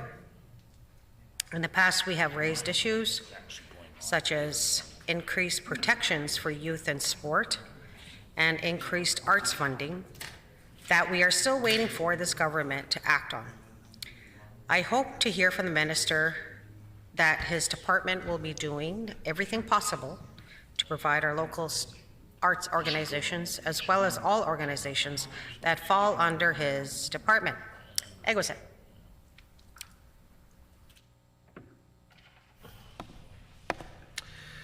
We thank the critic from the official opposition for those remarks. Under Manitoba practice, debate of the minister's salary is the last item considered for a department. Accordingly, we shall now defer consideration of line item 14.1, bracket A, contained in Resolution 14.1. At this time, we invite ministerial and opposition staff to enter the chamber, and I would like to ask the minister and critic to please introduce their staff in attendance.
The Honourable Minister to introduce his table staff. Thank you very much, Mr. Chair, and I'm honored and proud to be surrounded by such a great and admirable staff in the few months I've been working here. Absolutely fantastic. So to my left is my Deputy Minister of Sport, Culture and Heritage, Jeff Natchuk. I have to his left Veronica Dick, the Assistant Deputy Minister of Sport, Culture and Sport Programs. To her left, I have Mike Sosiak. It's close. Never said your last name. Mike Sosiak, Assistant Deputy Minister and Executive Financial Officer and Administration and Finance. And to his left, we have Julia Tetreault, Director of Strategic Priorities. I thank the Minister for those introductions. Will the critic from the official opposition please introduce their staff? Thank you, Mr. Chair. Before me is Julia Antonishin, our caucus assistant, who will be assisting us today. Thank you. In accordance with Sub-Rule 78 subbracket 16, during the consideration of departmental estimates, questioning for each department shall proceed in a global manner with questions put on the resolutions once the official opposition critic indicates that questioning has concluded. The floor is now open for questions. The Honourable MLA. Thank you, Mr. Chair. My first question for the Minister is, can the Minister undertake to give a list of all technical appointments in his department, including names and titles?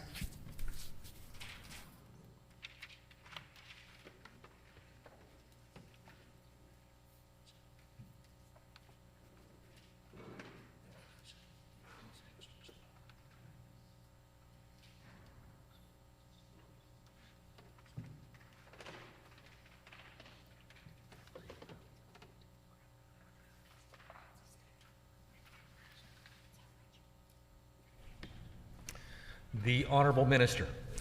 Thank you, Mr. Speaker, and thank you for the member opposite for a good opening question to get me warmed up. So thank you for taking it easy on me. List of technical appointments and positions. So Minister's staff, Alubumi Arabisola, Outreach Coordinator. Then we have Suki Jandu, Special Assistant. Mercedes Caesar, Executive Assistant. Lieutenant Governor's Office, and I apologize if I say the last name incorrectly, Catherine Gomerio, and she's the Executive Director, Private Secretary to the Lieutenant Governor. Sonia Stubler, Support to Lieutenant Governor. And we have Military Envoy Anna Healy, Military Envoy Coordinator.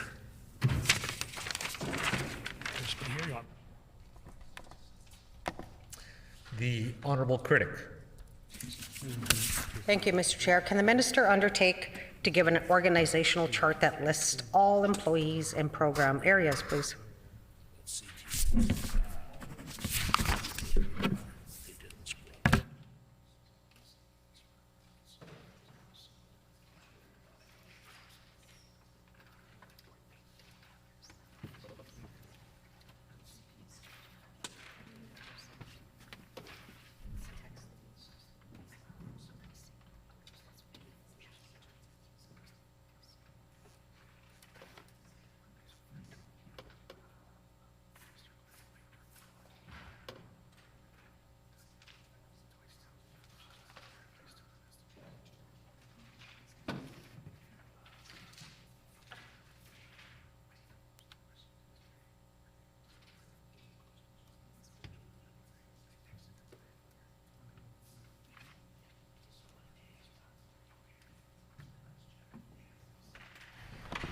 The Honourable Minister.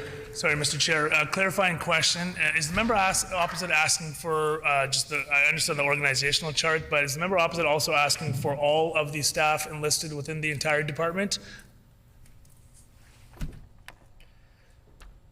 The Honourable Critic. I'll repeat my question. Can the Minister undertake to give an organizational chart that lists all employees and program areas?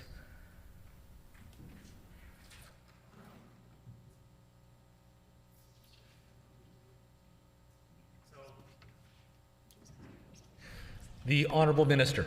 So thank you, Mr. Chair, and I'm still a little unclear on the question, and I know she repeated it, but I'll do my best to answer to my best ability. So on page 14 of the budget 2023, they will see an organizational structure as of April 1st, 2023 that shows the organizational chart of this department. I believe the member opposite asked for all of the staff in the entire department, and that will be an undertaking of 100+ staff that I'll have to get.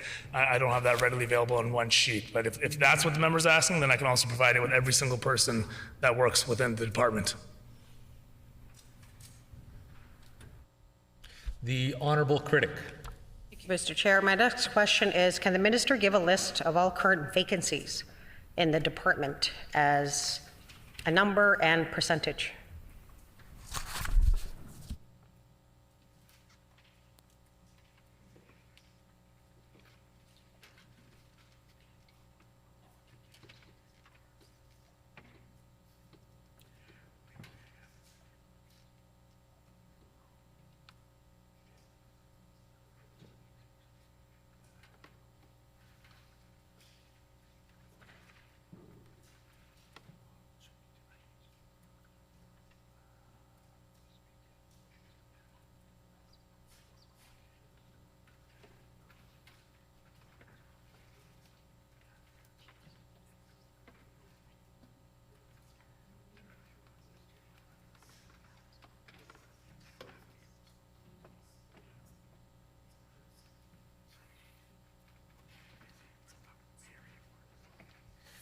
The Honourable Minister.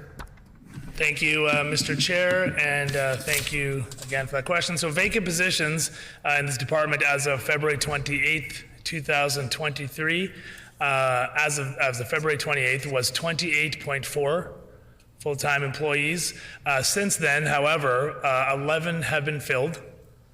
5 are at the stage interview or job offer stage, and 7 are being reviewed for priority needs.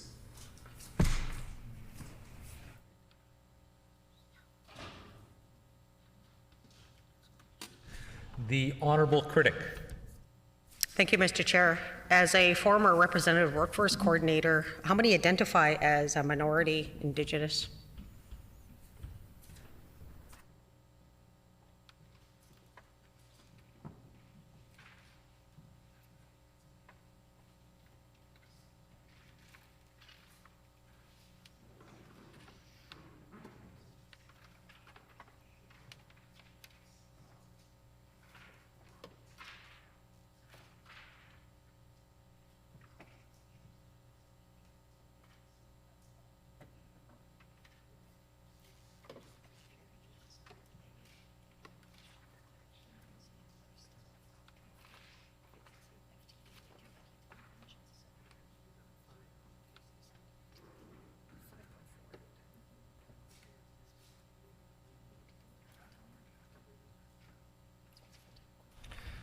The Honourable Minister.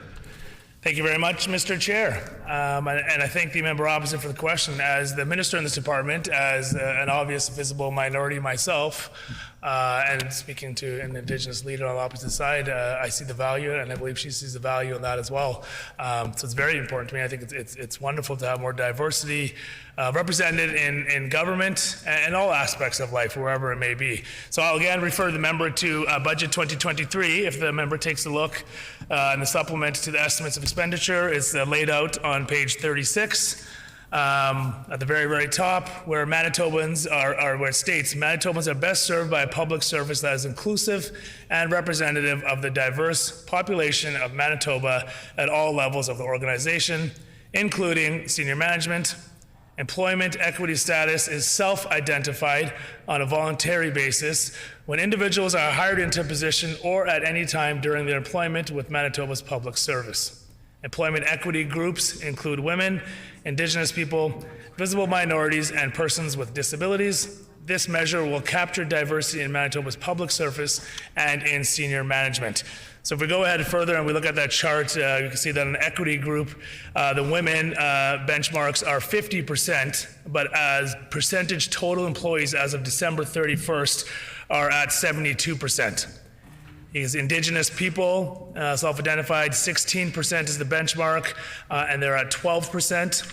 Visible minorities, 13%, and above that, you can see the total employees as of December 31st are at 17%. Person with disability benchmarks, 9%, and as of December 31st, you can see that that's at 5%. So it is something that we value in this department, that we track, and that we're proud of the progress we're making here. The Honourable Critic. Thank you for that information. In regards to, I want to go back to vacancies. 5.4 full-time FTE weren't mentioned. Why is the vacancies weren't mentioned? Why is the department not planning on filling those vacancies this year? On page 10, it states that the number of employees will not increase at all this year.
The Honourable Minister.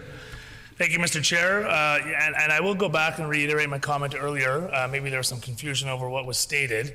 The numbers were stated as of February 28th, 2023, that there was 28.4. So the chart that, or the numbers that the member opposite is referring to is 136.6.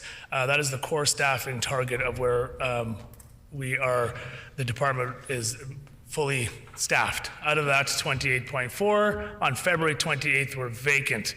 Out of those, 11 have been filled, 5 are at the interview or job offer stage, and 7 are being interviewed for priority. So although the number has not increased from 2022-2023, we are working to fill those positions within the department. So that, I think, adds some clarity to the question of what the member opposite is asking. The Honourable Critic. Thank you, Mr. Chair. Arts groups in Manitoba are still struggling with the effects of COVID-19 pandemic.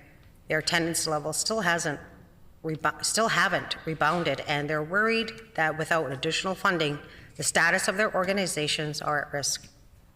Can the minister tell us what actions is he taking to prevent Manitoba's arts groups from going under?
The Honourable Minister. Thank you, Mr. Chair, and I really want to thank the member opposite for bringing this great question forward. It's been one of the priorities of this government to support art, culture, and sport organizations in this province, and we're well aware that they were hit especially hard during the pandemic. So I'm going to take this time and really thank everyone in the arts, culture, and sport community for making it through the pandemic, which was one of the hardest times in history to get through. But we realized as a government they needed a lot of help and a lot of support to get through that. So our government stepped up and made many, many historical announcements and actually supports for organizations that had been neglected for decades without funding like this. Our government is proud that we are investing in our communities, and not only are we helping them survive, we're helping them thrive. We're taking action, and in a historic move by this government and our premier, we created the Arts, Culture, and Sport and Community Fund, a $100 million investment in exactly what the member's opposite question was relating to. supporting our arts, culture, and sport organizations. On top of that, there are many other announcements and programs that were created. The Community Celebration Program, the ethno-cultural program, and supporting of the arts, where the member opposite, I think the question was mainly focused on the arts for that one. And our government is committed to the economic and social well-being of not only Manitoba residents, but also Manitoba performing arts organizations. And so this included significant investment and support for this sector. I'm proud to say that on top of the $100 million ACSC fund that was created, we provided an additional $12.7 million to the Manitoba Art Council, $11 million of which was invested in cultural organizations, project, and the creation of grants. We also invested in over $500,000 annually in the independent music sector through Manitoba Film and Music, and provided $2.5 million annually to the Manitoba Centennial Concert Centre, a critical piece of performing art infrastructure in Manitoba.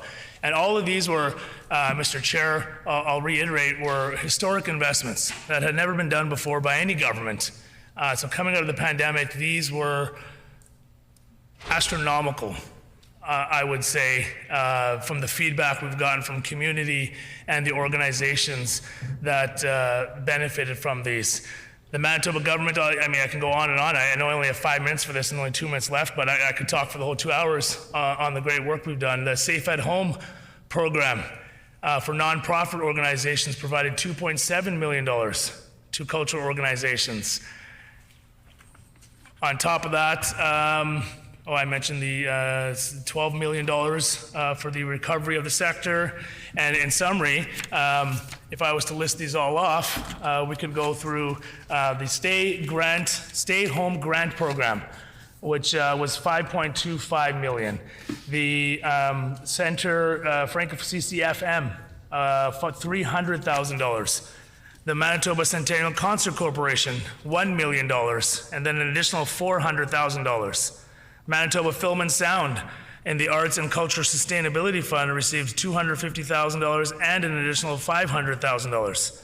The Manitoba Art Council Art and Culture Sustainability Fund, which I mentioned earlier, actually totaled, $11.25 million in 2 intakes. Folklorama was provided a one-time additional support to pavilions of $400,000. Sport Manitoba was provided an additional $250,000 for the Safe Sport Framework. And then again, the Arts, Culture, and Sport Community Fund, which is $100 million. And the demand and the response we've had from community was so high. It was originally $34 million for the first year, 33 and 33, but the demand and the need was so high for these sectors that it was increased to $50 million because those organizations needed the money now. So we're proud that we could flow that through. If I have an additional follow-up question on this, there's so much good things, good announcements that our government did to talk about how we supported the arts coming out of the pandemic. Thank you, Mr. Chair. The Honourable Critic. Thank you, Mr. Chair. Arts groups are saying that the PC government funding is inadequate. 20 arts organizations in Manitoba, including the Winnipeg Symphony Orchestra, the Manitoba Opera, and the Royal Winnipeg Ballet, and more, have said they're at risk of going under without additional funding. Can the minister explain, has he spoken to these organizations?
The Honourable Minister.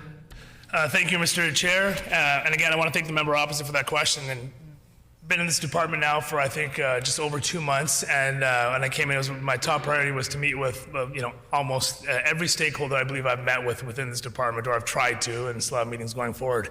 I take a lot of pride in meeting with people in this department, people that we're involved with, our stakeholders, our OREs, anybody that's involved in any sort of sector within our arts, sport, and culture. Sport, Culture, and Heritage Department. So I have met with them. So when the member opposite asks if I've met with them, yes, I have. And I've met with some of them numerous times and attended many of their events, gone to the actual facilities themselves and had them into the department. We had a roundtable discussion as well with many of the organizations that the member opposite lists off. So the Manitoba Arts Council, Manitoba Centennial Concert Corporation, Manitoba Film and Sound Recording Development, Manitoba Film and Music, referred to as, and the Symphony, Winnipeg Symphony, the Ballet, Manitoba Museum, opera as well, so I might be missing one or two in there, but I have taken a lot of pride in meeting with all those organizations. I got to hear what they're saying and what they're feeling, and overall, the sentiment is coming out of the pandemic was very tough. It's been very tough for them, and I won't sit here and deny that it's been tough for them, and that the recovery has been taking a while. It's taken a while in almost every sector across this world and within this province as well. And we're here to help support them along that path to recovery. Some of the things I mentioned last time, and I think the member opposite is well aware of this, and the arts organizations echo this to us, was they were very grateful of the support we've given them thus far. And we will continue the dialogue going forward on how we can continue to support them in that. But some of the things I mentioned earlier was the $12.7 million to the Manitoba Art Council, which $11 million of that was invested to these organizations. Over $500,000 to the Manitoba Film and Music. During the pandemic, $2.5 million of annual support to the Manitoba Centennial Concert Corporation. These were just some of the investments that our government was working with these art sectors coming out of the pandemic. The creation of the historic, never done before in the history of this province, never been done before under any government, was the Arts, Culture, and Sport and Community Fund. So as the member opposite says, what additional funding and support we did, well, let's take a look at that. Manitoba Centennial Concert Corporation for an auditorium renewal for $249,908. And this is on top of the already funding that they had received, on top of the historic 12.6 art, $12 million Art and Culture Sustainability Fund program. So on top of that one that was created for this during this government's time, during the pandemic, this is additional funding. The Royal Manitoba Theatre Centre was to production equipment upgrade was $297,250. The Winnipeg Symphony Orchestra, Inc. was $300,000 on top of funding again. The Manitoba Museum, $138,688.82 for the innovation and modernization capital investment. An additional Manitoba Museum for innovation modernization priority was $83,355. The Manitoba Opera Association. This is a great one, and I'm really proud of this one. I know within our department and our staff really love this program. The opera will present the first Indigenous-led opera on a Canadian stage. It will feature singing in several Indigenous languages and English and French. The project will include panel discussions, lectures, and class on Métis and Indigenous culture. $300,000. A total of $1.369 million on top of all the other funding we have done. There is more dialogue to happen. All of these stakeholders and all of these sectors know that I'm a minister who loves to meet with them and talk with them, and I look forward to continuing this dialogue going forward, working with them to make sure that we have a healthy and fruitful recovery coming out of this last couple of years. Thank you, Mr. Chair. The Honourable Critic. Thank you, Mr. Chair. How much funding is set aside for libraries this year? And how much was set aside over the past 5 years?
The Honourable Minister.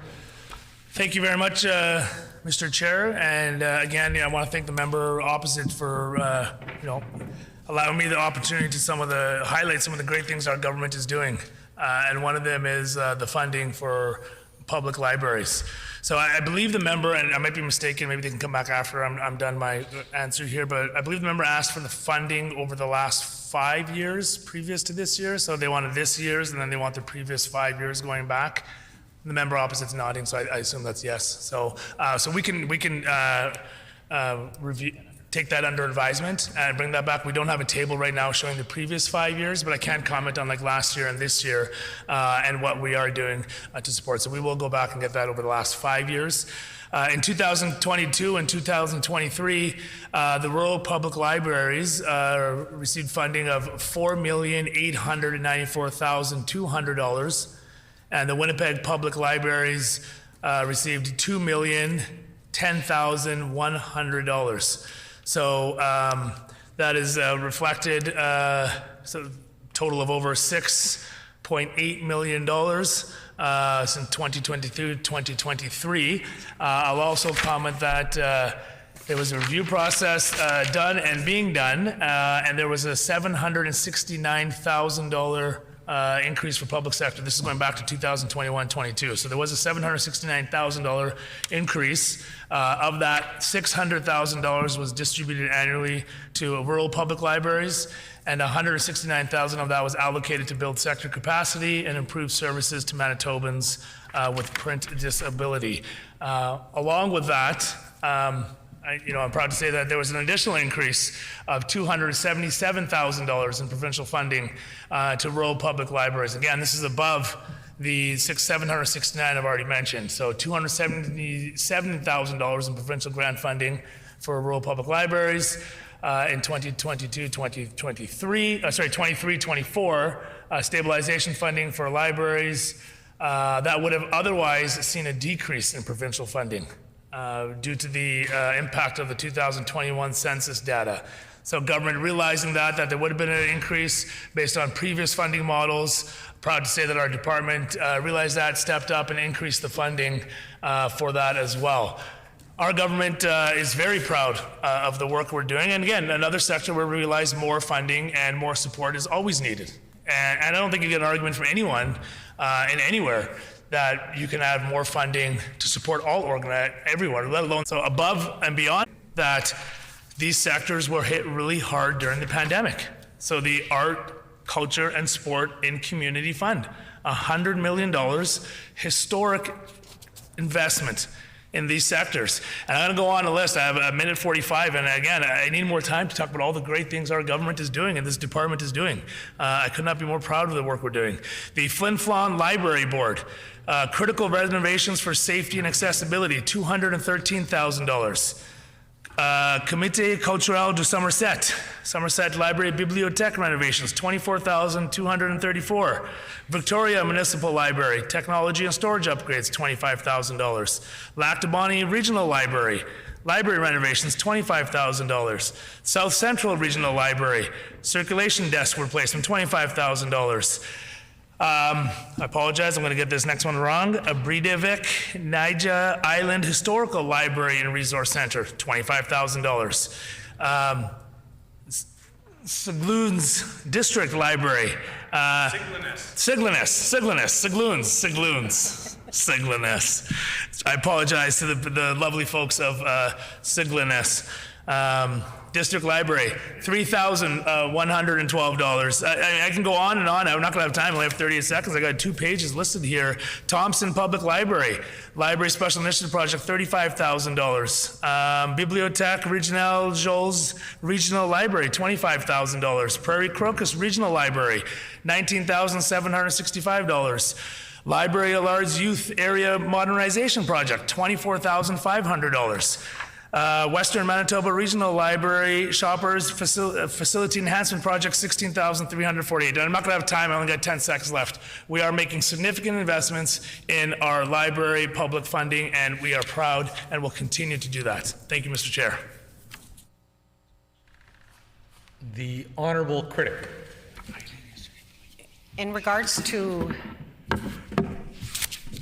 the minister's answer in regards to library funding. Can the minister break out funding by library system as to which received an increase of funding this year? Which library received an increase of libraries this year?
The Honourable Minister. Thank you, Mr. Chair. Again, I'm going to go back to the previous one and just to clarify. So we do want the 5-year funding, right, for the previous 5 years that was asked, right? So just want to make sure because we were having some discussion. So we'll get that. We'll take that under advisement. As well as your specific question to this one, from what I understand, you're asking for the funding per library. So we don't have that right now, but we could take that under advisement and be more than happy to provide the funding. But what I can say is that no one was decreased funding. So proud to again say, and I reiterated this in last point, that no one was decreased funding. Our government increased funding in a reactive manner, understanding that if we had stayed with the previous funding model due to the 2021 census data, library funding could have been decreased for some of these libraries. So in 2021-22, it was an increase of $769,000. $600,000 of that was distributed annually to rural public libraries, and $169,000 was allocated to build sector capacity. And on top of that, there was an increase of up to $277,000 in provincial funding for rural public libraries for the 23-24 estimate. So the member opposite can see that there was no decrease in funding. It is an increase in funding. to stabilization for library systems, which would have otherwise seen a decrease in provincial funding support. So it's important to note that, again, and we will take under advisement, we will get the funding per library for you, but that our government has increased funding. And also, when we do some math and we add that up, because I think that's important to do math and realize, because we're throwing around a lot of numbers and everything's kind of like, oh, millions and thousands and who's getting what. Since 2021, 2020-21, the library sector has seen an increase of $932,000 of additional funding. That's important to note that our government realizes the importance and understands that libraries are essential community hubs, constantly evolving, connecting communities, informing, bringing people together, having a safe space for people to come. So again, proud of the work our government is doing to building stronger communities, continuing to enhance library services for all Manitobans, which is critical. With the diverse, growing population we have now, a lot of people are going to libraries for resources, and it's great that they have these safe spaces that have seen an increase in funding. And again, more funding can be done. I'm not saying that this is the say-all, be-all, but the reality is there was a significant increase coming out of the pandemic as well. I don't want to go back to the list. I think there's probably another 20 I could list off. The member opposite really wants me to hear them list them all off, or anyone here, or I don't know if this is, you want to, really? Seriously? Okay, well, no, I'm not gonna do that, but I am gonna talk about that our government has strengthened communities through increased support, and it's evident in the numbers that I'm presenting today and what we have done. I also want to emphasize that consultation is ongoing. It's not we're sitting here saying that we have all the answers and this is what it is. I'm proud to say that my colleague, the MLA from Brandon East, and I think this is really important to note that we have done survey and focus groups with rural and northern libraries, and they were just as completed as of April 17th, 2023. So we are having ongoing consultation and dialogue with libraries, and this is important to note that this was rural and northern libraries, that the MLA from Brandon East led these consultations to hear what rural and northern libraries are saying, so that we can put together a plan moving forward on how we can support these key sectors. I also want to point out that there was another meeting were completed on May 5th, and those meetings included meetings with the Manitoba Library Association, the Association of Manitoba Municipalities, the Association of Manitoba Bilingual Municipalities, and the Public Library Advisory Board. Consultation with stakeholders is important.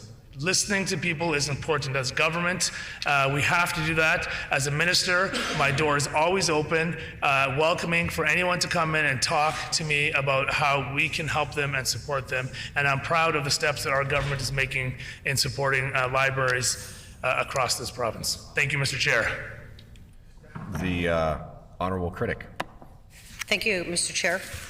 On page 19 of the estimates book, it states that the department is considering, quote, modernization of the public library funding and policy structure, end quote. Can the minister explain what exactly this means?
the Honourable Minister.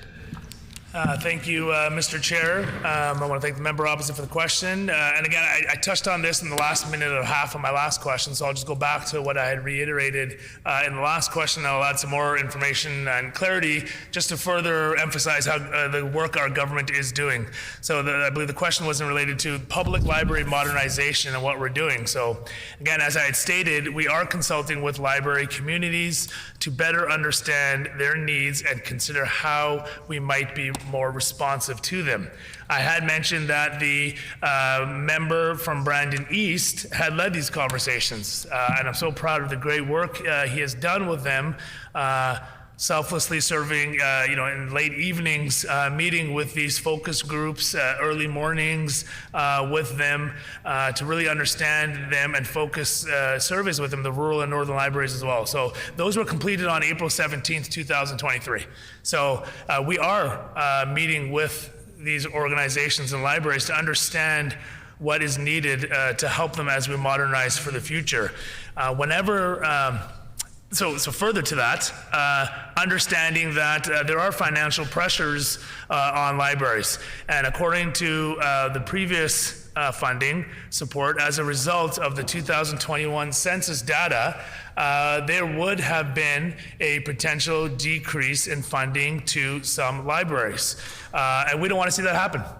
So as a government, we don't want to see that happen. It's been tough coming out of the pandemic. So there was an additional up to $277,000 in provincial grant funding for support.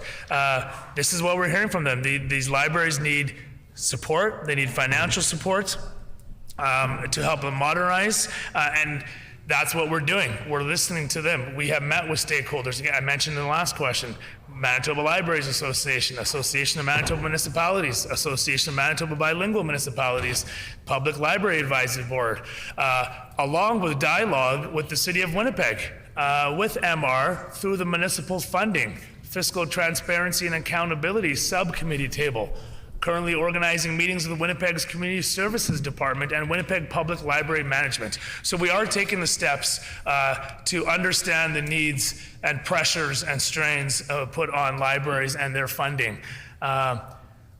Responses to the public library sector and key sector stakeholders on the new funding model have been overwhelmingly positive. Participants recognize the issues with the existing regulations and have appreciated the opportunity to provide input for policy consideration. They have expressed their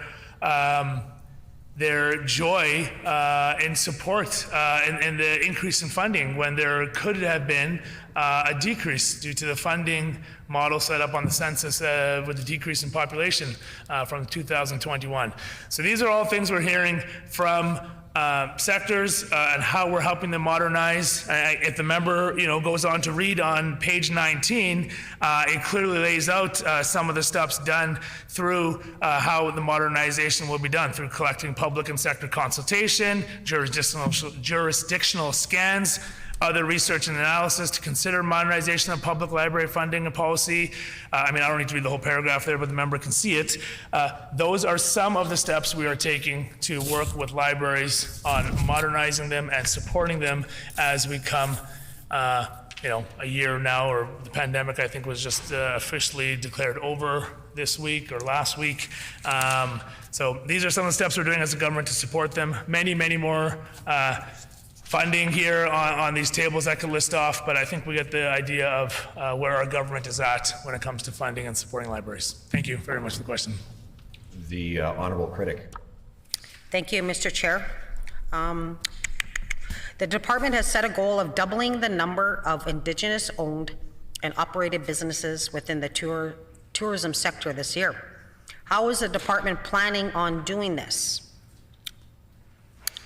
Is there funding set aside to help Indigenous businesses, and how much?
The Honourable Minister.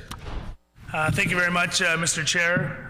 And again, I want to thank the member opposite for just another fantastic question to just highlight some of the work we're doing in this department. So the question was in regards to Indigenous tourism and how we are supporting Indigenous tourism and the growth within the Indigenous tourism in this province.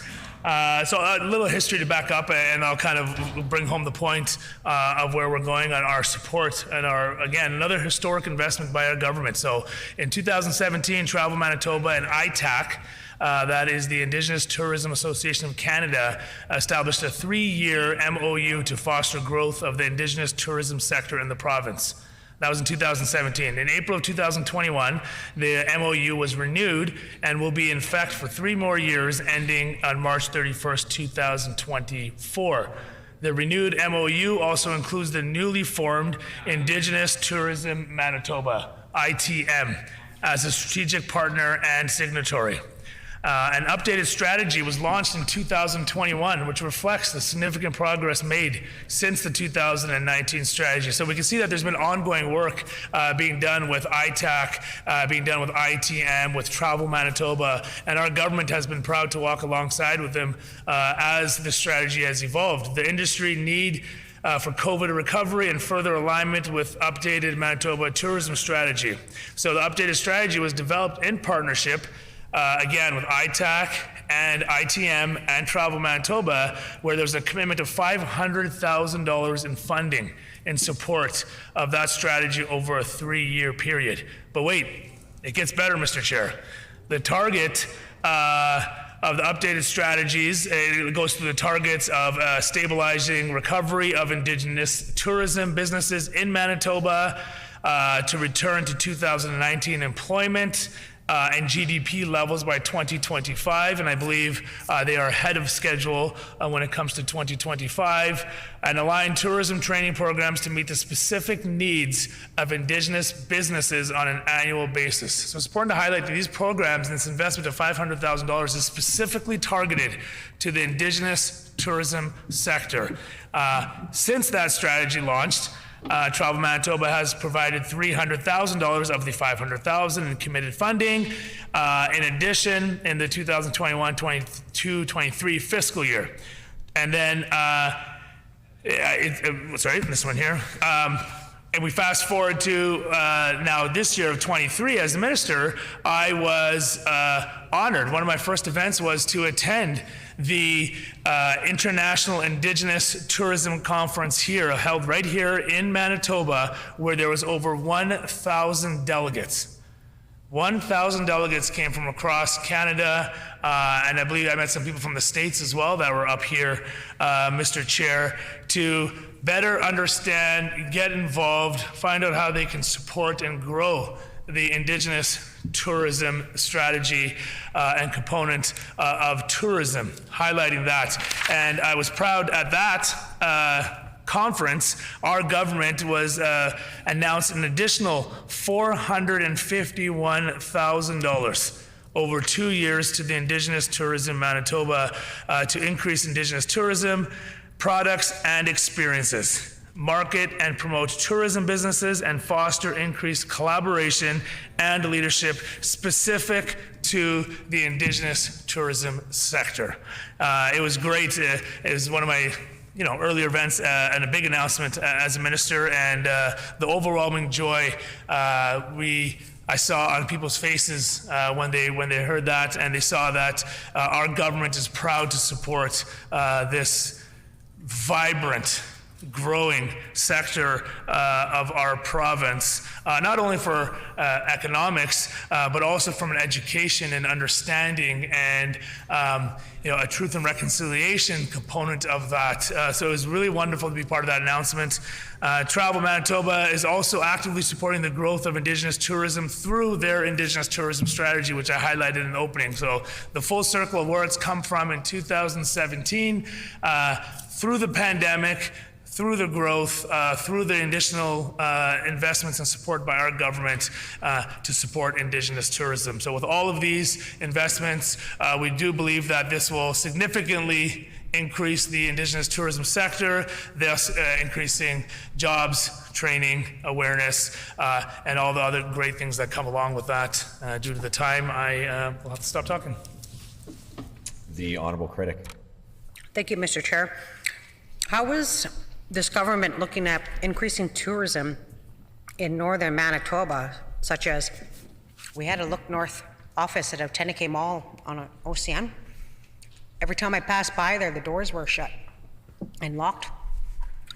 Didn't see any employees in there, so I always figured it was just window dressing, and now it's no longer there. So what happened to that strategy to increase tourism in northern Manitoba?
The Honourable Minister.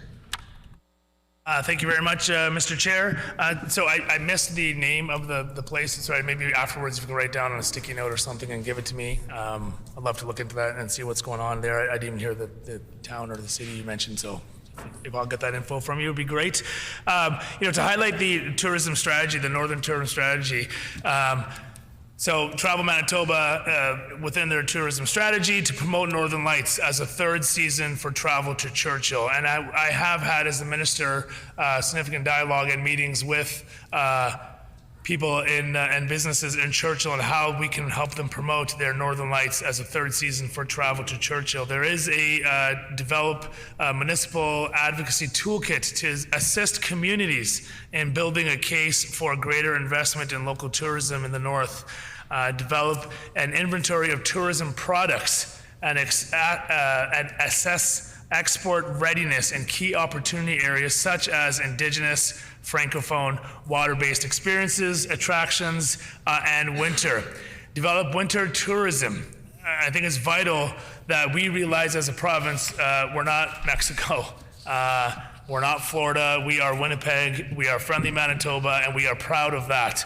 I spoke at the International Winter Cities Conference in Winnipeg that was hosted in February 2023. Again, just a great honor to speak at these events, and people from all over Canada and the States came here, and the theme was that we are proud of our winter. We are proud of our winter excursions and what the North has to offer here. So now it's about developing those winter tourism plans for key opportunities for people to go to the North and visit these areas. Key opportunity areas including ice fishing, snowmobiling. Again, we mentioned the Northern Lights, polar bears, and whatnot. Partner with Indigenous Tourism Manitoba and Indigenous Tourism Association of Canada to increase the number of Indigenous markets and export-ready businesses in the North. Now, this is all a strategy. Strategies don't happen overnight. We just, as much as we would love to think that, hey, let's get this done and let's get going and let's get people, here and let's support this sector, they take time to develop the strategies. And that's why this has been strategies for years in the works, and then the COVID happened, and then now we're coming out of COVID, and our government realized that another investment was needed, and we proudly did that with a $440,000 investment in that sector. So these are strategies. This is what's highlighted in the strategy. And to the members opposite question of what are we doing? Well, this is exactly what we're doing. We are promoting the North. We are creating Indigenous tourism and Indigenous Tourism Association of Canada to Indigenous markets, to export-ready businesses in the North, to develop a plan for key opportunities in the North. When we look at advancing winter tourism, that's what it is. We're Winnipeg. We love the snow. If you don't love the snow, Winnipeg's not for you. And mosquitoes, although mosquitoes have been good the last couple of years. In 2022, more great information coming out. Travel Manitoba supported 26 winter experiences, including skate trail development, rental cabin winterization, overnight fishing experiences, ice bike rentals, winter light events, snow recreation activities, and more. These are all initiatives, packages that are going to highlight the great work that Travel Manitoba is doing to highlight our northern strategy for tourism. When we look at the Trappers, Northern Manitoba's Trappers Festival, a grant that was from this department, and I know it's come up here numerous times in the House. There were some questions I believe statements on the Northern Manitoba Trappers Festival, $25,000. Funding ensures that Northern Manitoba Trappers Festival continues as a major tourism event in Manitoba. I'm sure there are other in the hundreds of applications that came through the department or approvals that came through the department for the Arts, Culture, and Sport and Community Fund. That's just another example where organizations can apply for funding, and our government would support those if it went through the requirements and it went through the vetting and whatnot. We did see that program was oversubscribed because there was such a demand for it, something that had never been done before in this province. I look forward as we review the second intake now to see more northern experiences come through and support that growing, vibrant sector and communities of the North here in Manitoba. The Honourable Critic. What happened to that Look North strategy office that used to be in the mall at OCN? Are there any offices in the North pertaining to the Look North strategy anymore?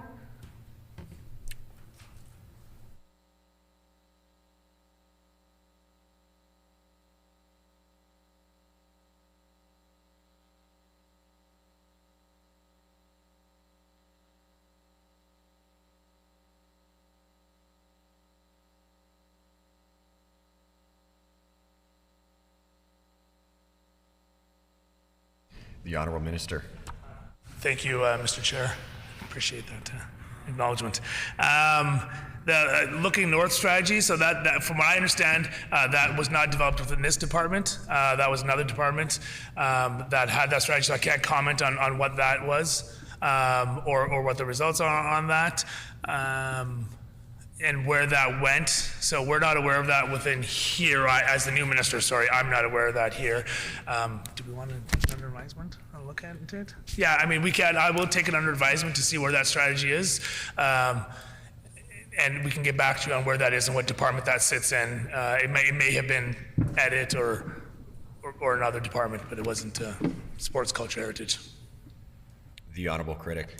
It does pertain to tourism, so yeah, I would like to have that answer. If you remember, it was under economy. Yeah, so I would like that answer because, you know, it just doesn't make any sense why that office was removed like it was ever useful, you know. But anyway, my next subject is the department looking at drafting a framework to protect youth in sport from potential abuse?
The honorable minister.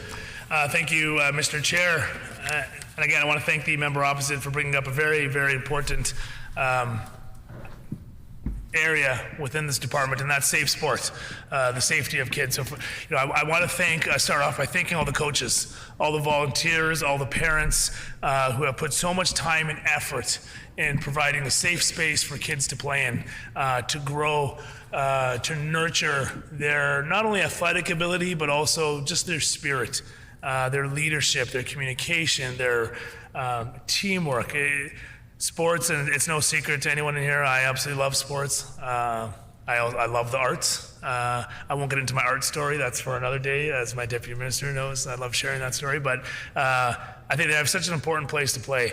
And I want to thank the coaches and the parents and the volunteers. I also want to thank the survivors that have come forward to highlight or to sadly highlight incidences of maltreatment in sports and how we need to do better as a society. We need to protect these kids. And I'm proud of the work that our government is doing to highlight that. Our government understands that having a safe sport environment is key to a positive and rewarding sporting experience.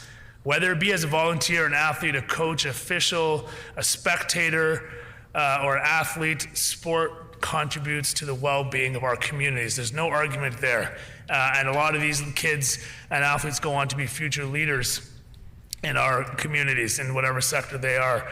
In May of 2022, our government announced an additional investment of $250,000 towards Sport Manitoba Safe Sport Strategy.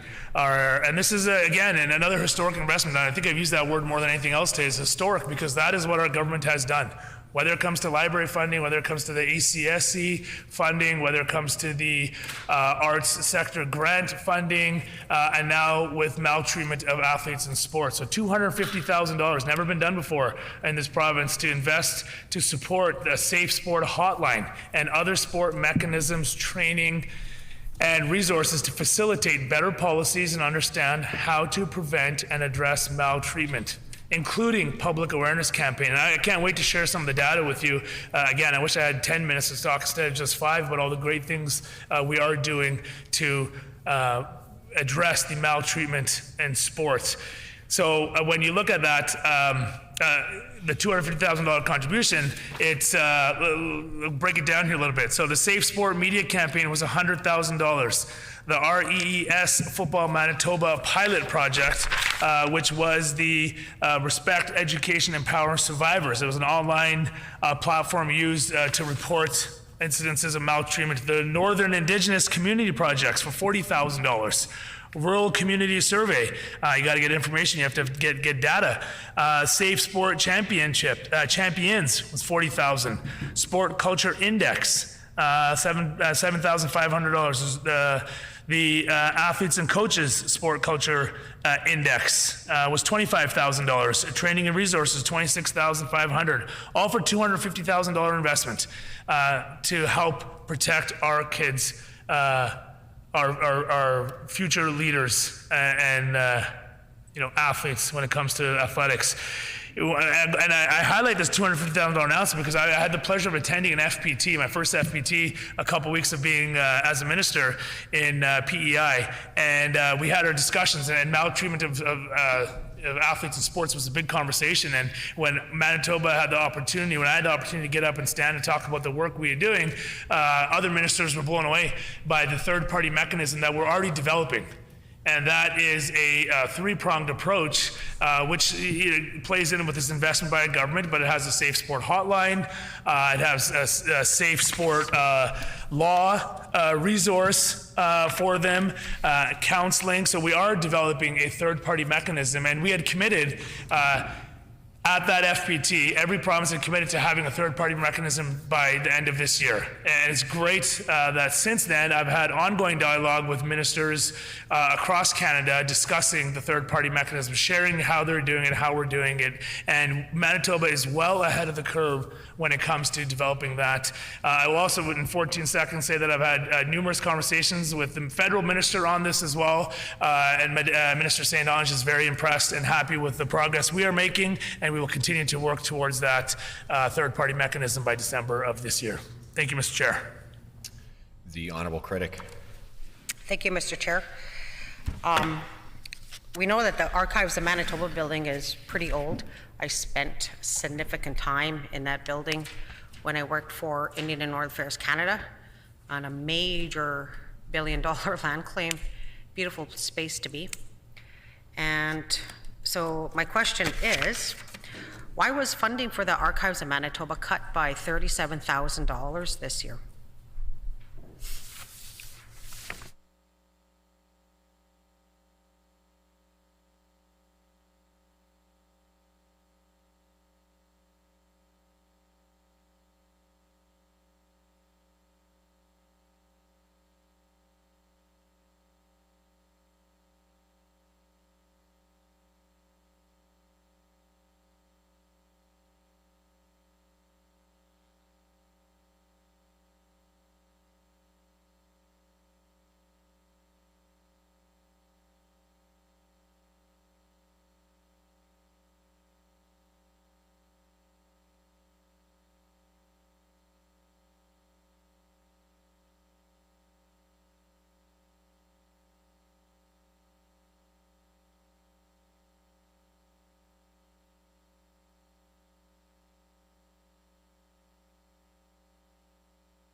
The Honourable Minister. Doug, it was hid deep in the archives. I can say that, right? So thank you, Mr. Chair, and I apologize for a little bit more delay on that. The question about the archive was literally dug deep into the archive of all these books and papers I have spread out, so it took me a while to dig it out. A great question by the member opposite. MIRA, I mentioned that in my opening remarks, and I'll talk a little bit about that. So MIRA is the record modernization of our archives. It's something that is much needed in this province. It hasn't been done, but as we start to go to more of a digital world and future, the integrity of these records is deteriorating. So there is a you know what I mean, digitization. I got it. So it continues to work with Manitoba Information and Records Technology Project. So what does that all say? It's modernization of records. So the member's question, in 2022 and 23, there was $153,000 that was budgeted, but it was a non-reoccurring expense for the MIRA project. So that was a one-time, approximately $153,000 budgeted for a non-recurring scope for the MIRA project. So once that scope was set in the scoping phase for the MIRA project, that funding was no longer needed because it was a non-recurring expense. Scoping was done. MIRA project has now been commenced. So that is why there shows a slight decrease within that. Non-recurring expense happens all the time on financial statements as you review them. And once the scoping was done, that is now over. So the project has now moved into the implementation phase of MIRA. So it's exciting to say that in March of 2023, that the contract was tendered for replacement of the system, and it was awarded to Open Text Corporation in March, and happy to report that that implementation will begin within this fiscal year. So it's exciting to see that we are finally heading to the modern age of you know what I mean, of our records. Another thing to point out for financial purposes is that the implementation will be capitalized. So it's important to note that that expense will be capitalized for the MIRA project. I can go on and on about what the MIRA project is, how it's going to be implemented. But I think we understand where the why there was a slight decrease in there for a non-reoccurring expense. The Honourable Critic. Thank you for your answer there, Minister. Now I have a very important motion to bring forward. Oh, tell me what to do.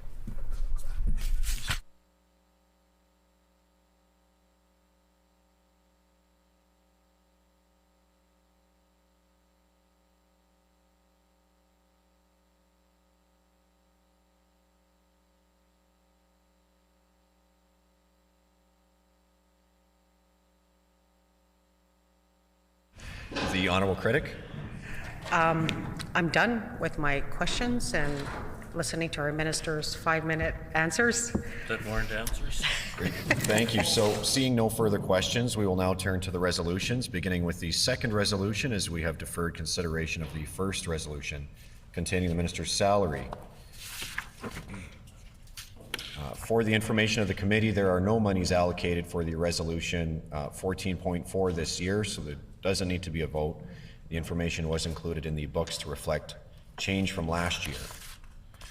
Resolution 14.2, resolve that there be granted to His Majesty a sum not exceeding $56,496,000 for sport, culture and heritage, culture and sport programs for the fiscal year ending March 31st, 2024. Shall the resolution pass? The resolution is accordingly passed. Resolution 14.3, resolve that there be granted to His Majesty a sum not exceeding $2,811,000 for sport, culture and heritage, information resources for the fiscal year ending March 31st, 2024. Shall the resolution pass? The resolution is accordingly passed. The last item to be considered for the estimates of this department is item 14.1A, the minister's salary contained in resolution 14.1. At this point, we request that all ministerial and opposition staff leave the chamber for the consideration of this last item.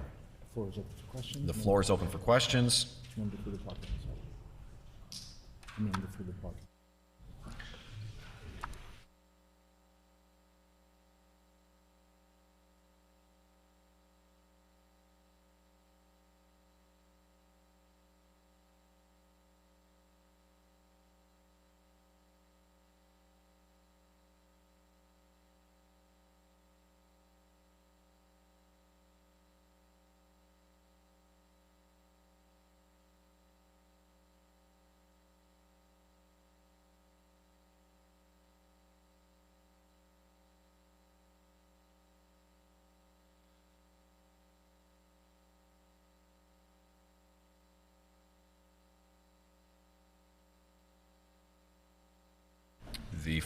for questions. The member for the Kamisak. Okay. I move that line item 14.1A be amended so that the Minister of Sport, Culture, and Heritage salary be reduced to $21,000. That's pretty generous. That's, yeah. That's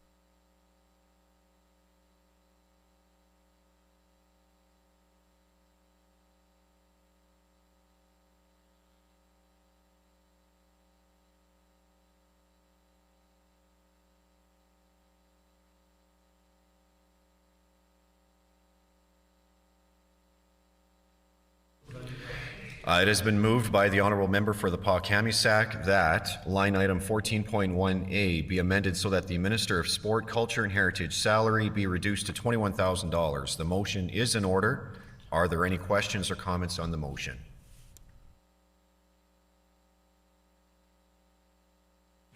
Seeing none. The question before the committee is the motion moved. The question before the committee is the motion moved. All those in favor of the motion, please say yea. Pardon me. I'm sorry. Start up here. Shall the motion pass? Is the committee ready for a question? Shall the motion pass? No. All those in favor of the motion, please say yea. All those opposed to the motion, please say nay. Nay. In my opinion, the nays have it. Okay, the motion is accordingly. The motion is accordingly defeated. That. And then, so now we just have to do the last resolution, which is 14. Do that. Last resolution. And the last resolution before us is Resolution 14.1, resolved that there be granted to His Majesty a sum not exceeding $22,234,000 for sport, culture, and heritage, administration, and finance for the fiscal year ending March 31st, 2024. Shall the resolution pass? The resolution is accordingly passed.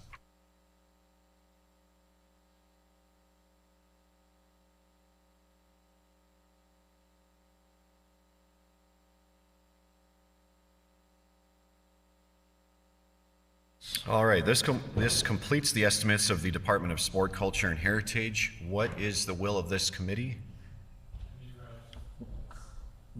Minister for Agriculture. Committee rise. All right. Try that again. The Minister of Agriculture. Committee recess. Is there a will for the committee to take a brief recess? All right, the committee is in recess.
Will the Committee of Supply please come to order?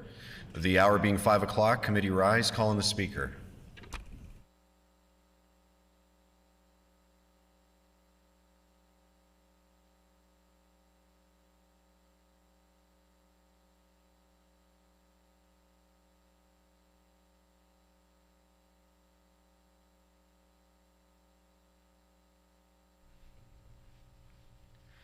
The hour being 5 o'clock, this House is adjourned and stands adjourned until 11:30 p.m. tomorrow. 1:30 p.m. tomorrow. Yes. Thank you.